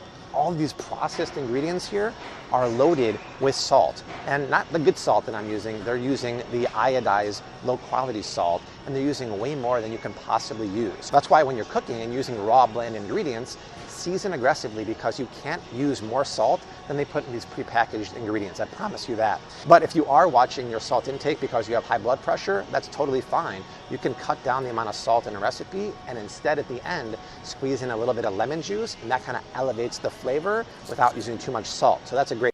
So you hear what's said? The problem is getting the foods over here in these boxes in the middle section of your grocery stores that have the added processed, ultra processed, refined salt in them, and not getting the food on the outer sections, the raw, right, food that you can season yourself with actual real sea salt. Okay. That way you can consume more salt. You can raise your salt intake and you can get the proper salt. And what you'll notice is when you're eating the real salt is that it won't be as salty as the iodized salt. Like it'll have more flavor to it and it won't just taste super salty. Not that it's still salt, but trust me, it's night and day difference between that and the iodized. So you'll find yourself being able to consume a little bit more salt when you're getting the actual sea salt versus the iodized table salt. Trick. All right, getting back to another favorite salt. This is from Pakistan, the Himalayan mountain ranges, and it's become very popular the last few years. It has like over 80 minerals that are found in the human body, and it's the purest form of salt in the world. Once again, I would use it as a finishing salt, and I love these kind of bottles here because they have the grinder built into it, but don't buy it here at Whole Foods. This container here at Whole Foods is $5. The same size at Trader Joe's is $1.99. It is crazy. And then there's gourmet salts like smoked sea salt, where they just take the salt and they smoke it for 2 to 3 weeks, just like you'd smoke a piece of chicken or brisket, and it picks up that really smoky flavor. So that's how it breaks down to, you guys. I would, once again, stay away from iodized salt or table salt.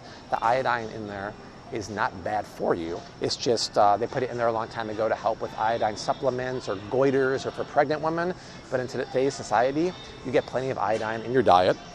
I would cook with kosher salt, or if you can afford it, this real salt that's kosher, this one. And I would finish with any kind of sea salt you want. Experiment with a different one. This is my favorite one here. But read the back of the labels for all these products here, because every packaged product in the grocery store has salt in it. And the odds are they're using bad quality iodized salt. Actually, the good thing about here at Whole Foods is they don't use too many ingredients that have bad salt. They usually have sea salt, like this one and that one. But you have to read it because you're getting so much crappy sodium from these prepackaged ingredients. You're better off cooking your own food. So that is it, you guys. I hope. And even when these products say sea salt, who knows if they're really using sea salt? It's just best to go with a trusted source that you know is using sea salt so that you can put your own salt in there. I like to be in control of the process, so I buy as many things raw as I can get my hands on, and then I combine them if I need to versus buying it already processed and put together. So wanted to show you all kind of, what I'm using. So I know some people have been inquiring about Baja Gold sea salt. I just was introduced to this sea salt probably about a month ago by Deacon Azaniah. So I said, let me give it a shot. I've been using it. I like it. Typically what I do in the morning is I take a pinch of it, I put it on my tongue, and I just kind of let it just dissolve into my tongue. That's how I take it. Some people may want to use it in some water. You can take, quarter teaspoon, stir it around in some water, drink that. But you really want to get this first thing in the morning, mineralize your body. Okay.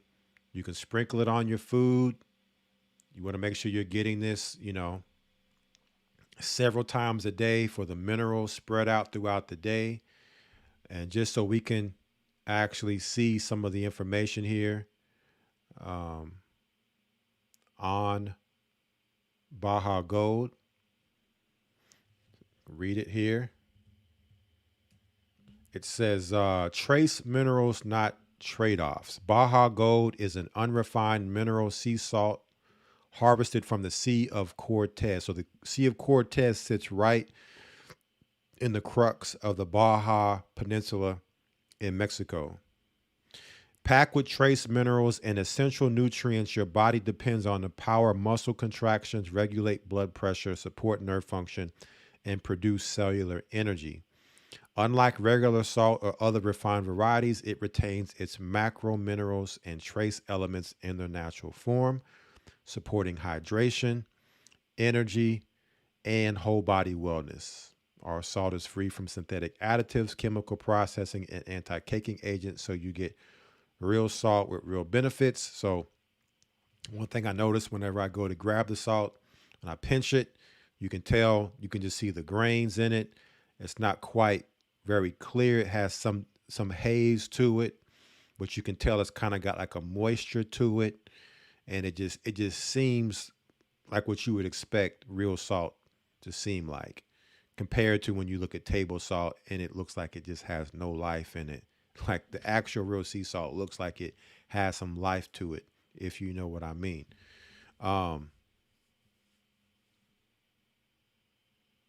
Some other things here on the mineral composition of Baja Gold.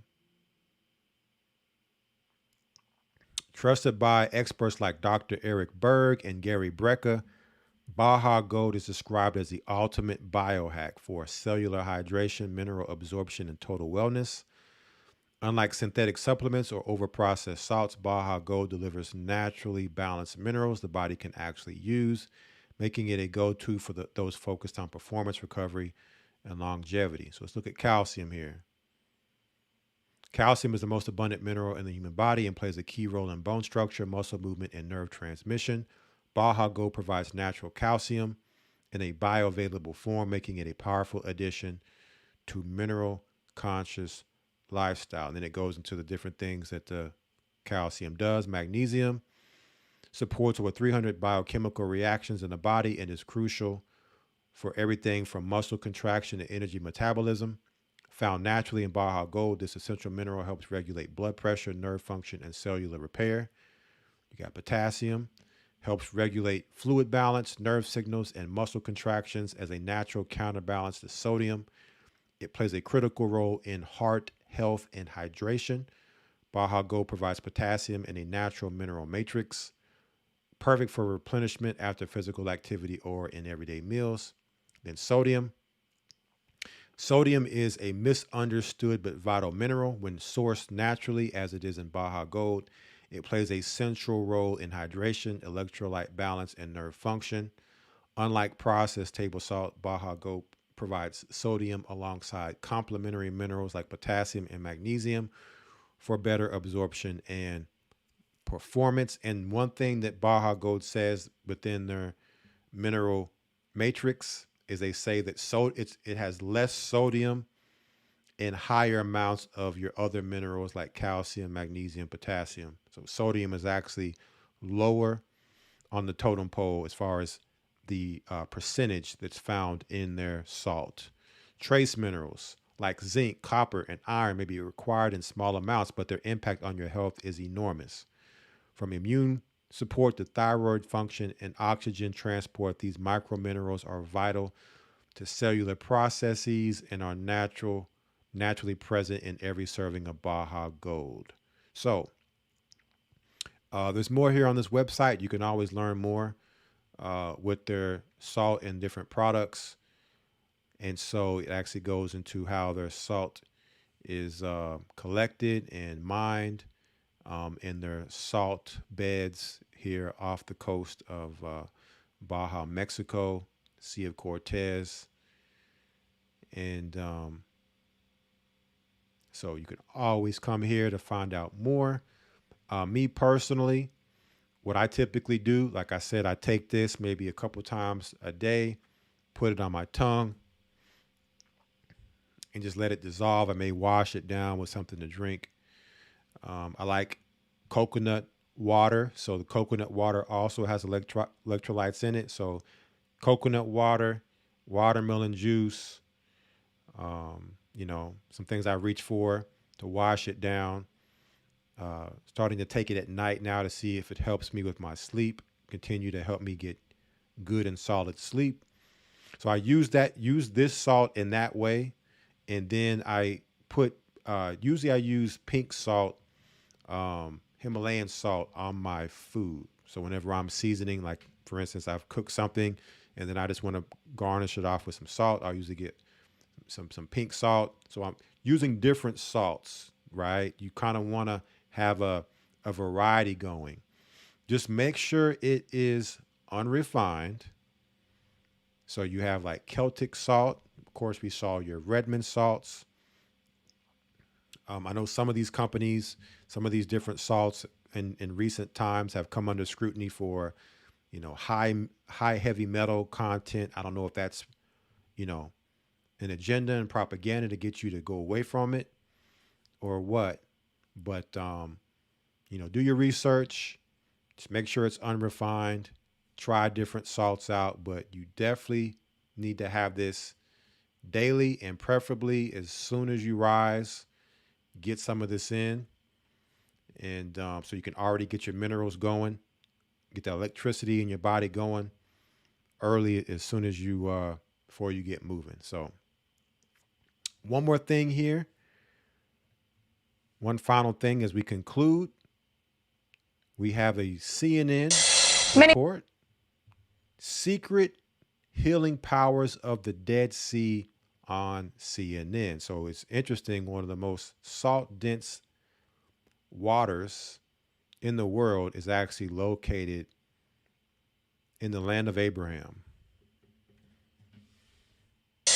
Many people take baths to get clean or to ease away the stresses of the day. Others take baths to get cured of disease. In ancient times, those people traveled great distances for a healing bath. Today, that old medicine is available right here in the United States.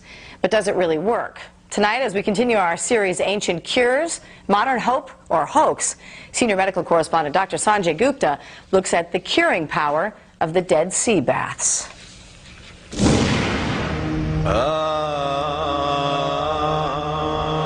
The gentle lapping water of the Dead Sea. Witnessed in millions of years of history, millions of pilgrimages, and healing properties acknowledged since the dawn of time. Cleopatra of Egypt knew about this form of therapy. It was written in Egyptian scrolls. It was known of in biblical times. In the Bible, it was said that water flows to the valley of the Dead Sea, healing whatever it touches, including those seeking to cleanse, even lepers. They were drawn to the salts. The Dead Sea heals because of its high volume of minerals and salt. It has the highest saline content of any body of water known to man. It has the highest what? Its high volume of minerals and salt. It has the highest saline content of any body of water known to man. It has the highest saline content of any body of water known to man. So something else I like to get as well is I have some Dead Sea salts that I also buy. I don't buy it to eat. I buy it for like you can do like foot soaks. You can put it in baths for bath soaks. So, the Dead Sea isn't right around the corner from where I stay. I don't know about you all, but I can get at least some of those salts, and they have them online where you can buy Dead Sea salts, and you can use them in, different soaks, right? Body soaks, foot soaks. Definitely very good detoxifying, healing. So salt, again, very healing. So hopefully for you brothers and sisters, tonight, this evening with our live stream, a covenant of salt. It's been very edifying for you all as far as going through this information, both biblically and historically, in regards to salt. Hopefully the both literal as well as the spiritual message when it comes to salt has been attained for you brothers and sisters here in the live stream. And we'll continue to build on all these different topics when it comes to our health. The main things we need to be focusing on for our health is things that are most nutrient dense. The most nutrient dense foods that you can find is what we really have to focus on consuming and getting into our bodies. Those are going to be foods that are not ultra processed. Ultra processed foods are going to have the least amount of nutrient denseness. They're going to be caloric dense, full of calories, full of carbs, seed oils, and no nutrition in them at all. And this is where the obesity is coming in. Okay. So we need to be doing more fasting, more detoxing, more focusing on nutrient dense foods. And we'll see a dramatic shift and change in our health, as well as abstaining from sin, repenting, being baptized, and staying away from sin. So until next time, here for GOCC Fit, the Gathering of Christ Church, I pray you brothers and sisters good health, God bless, and God speed.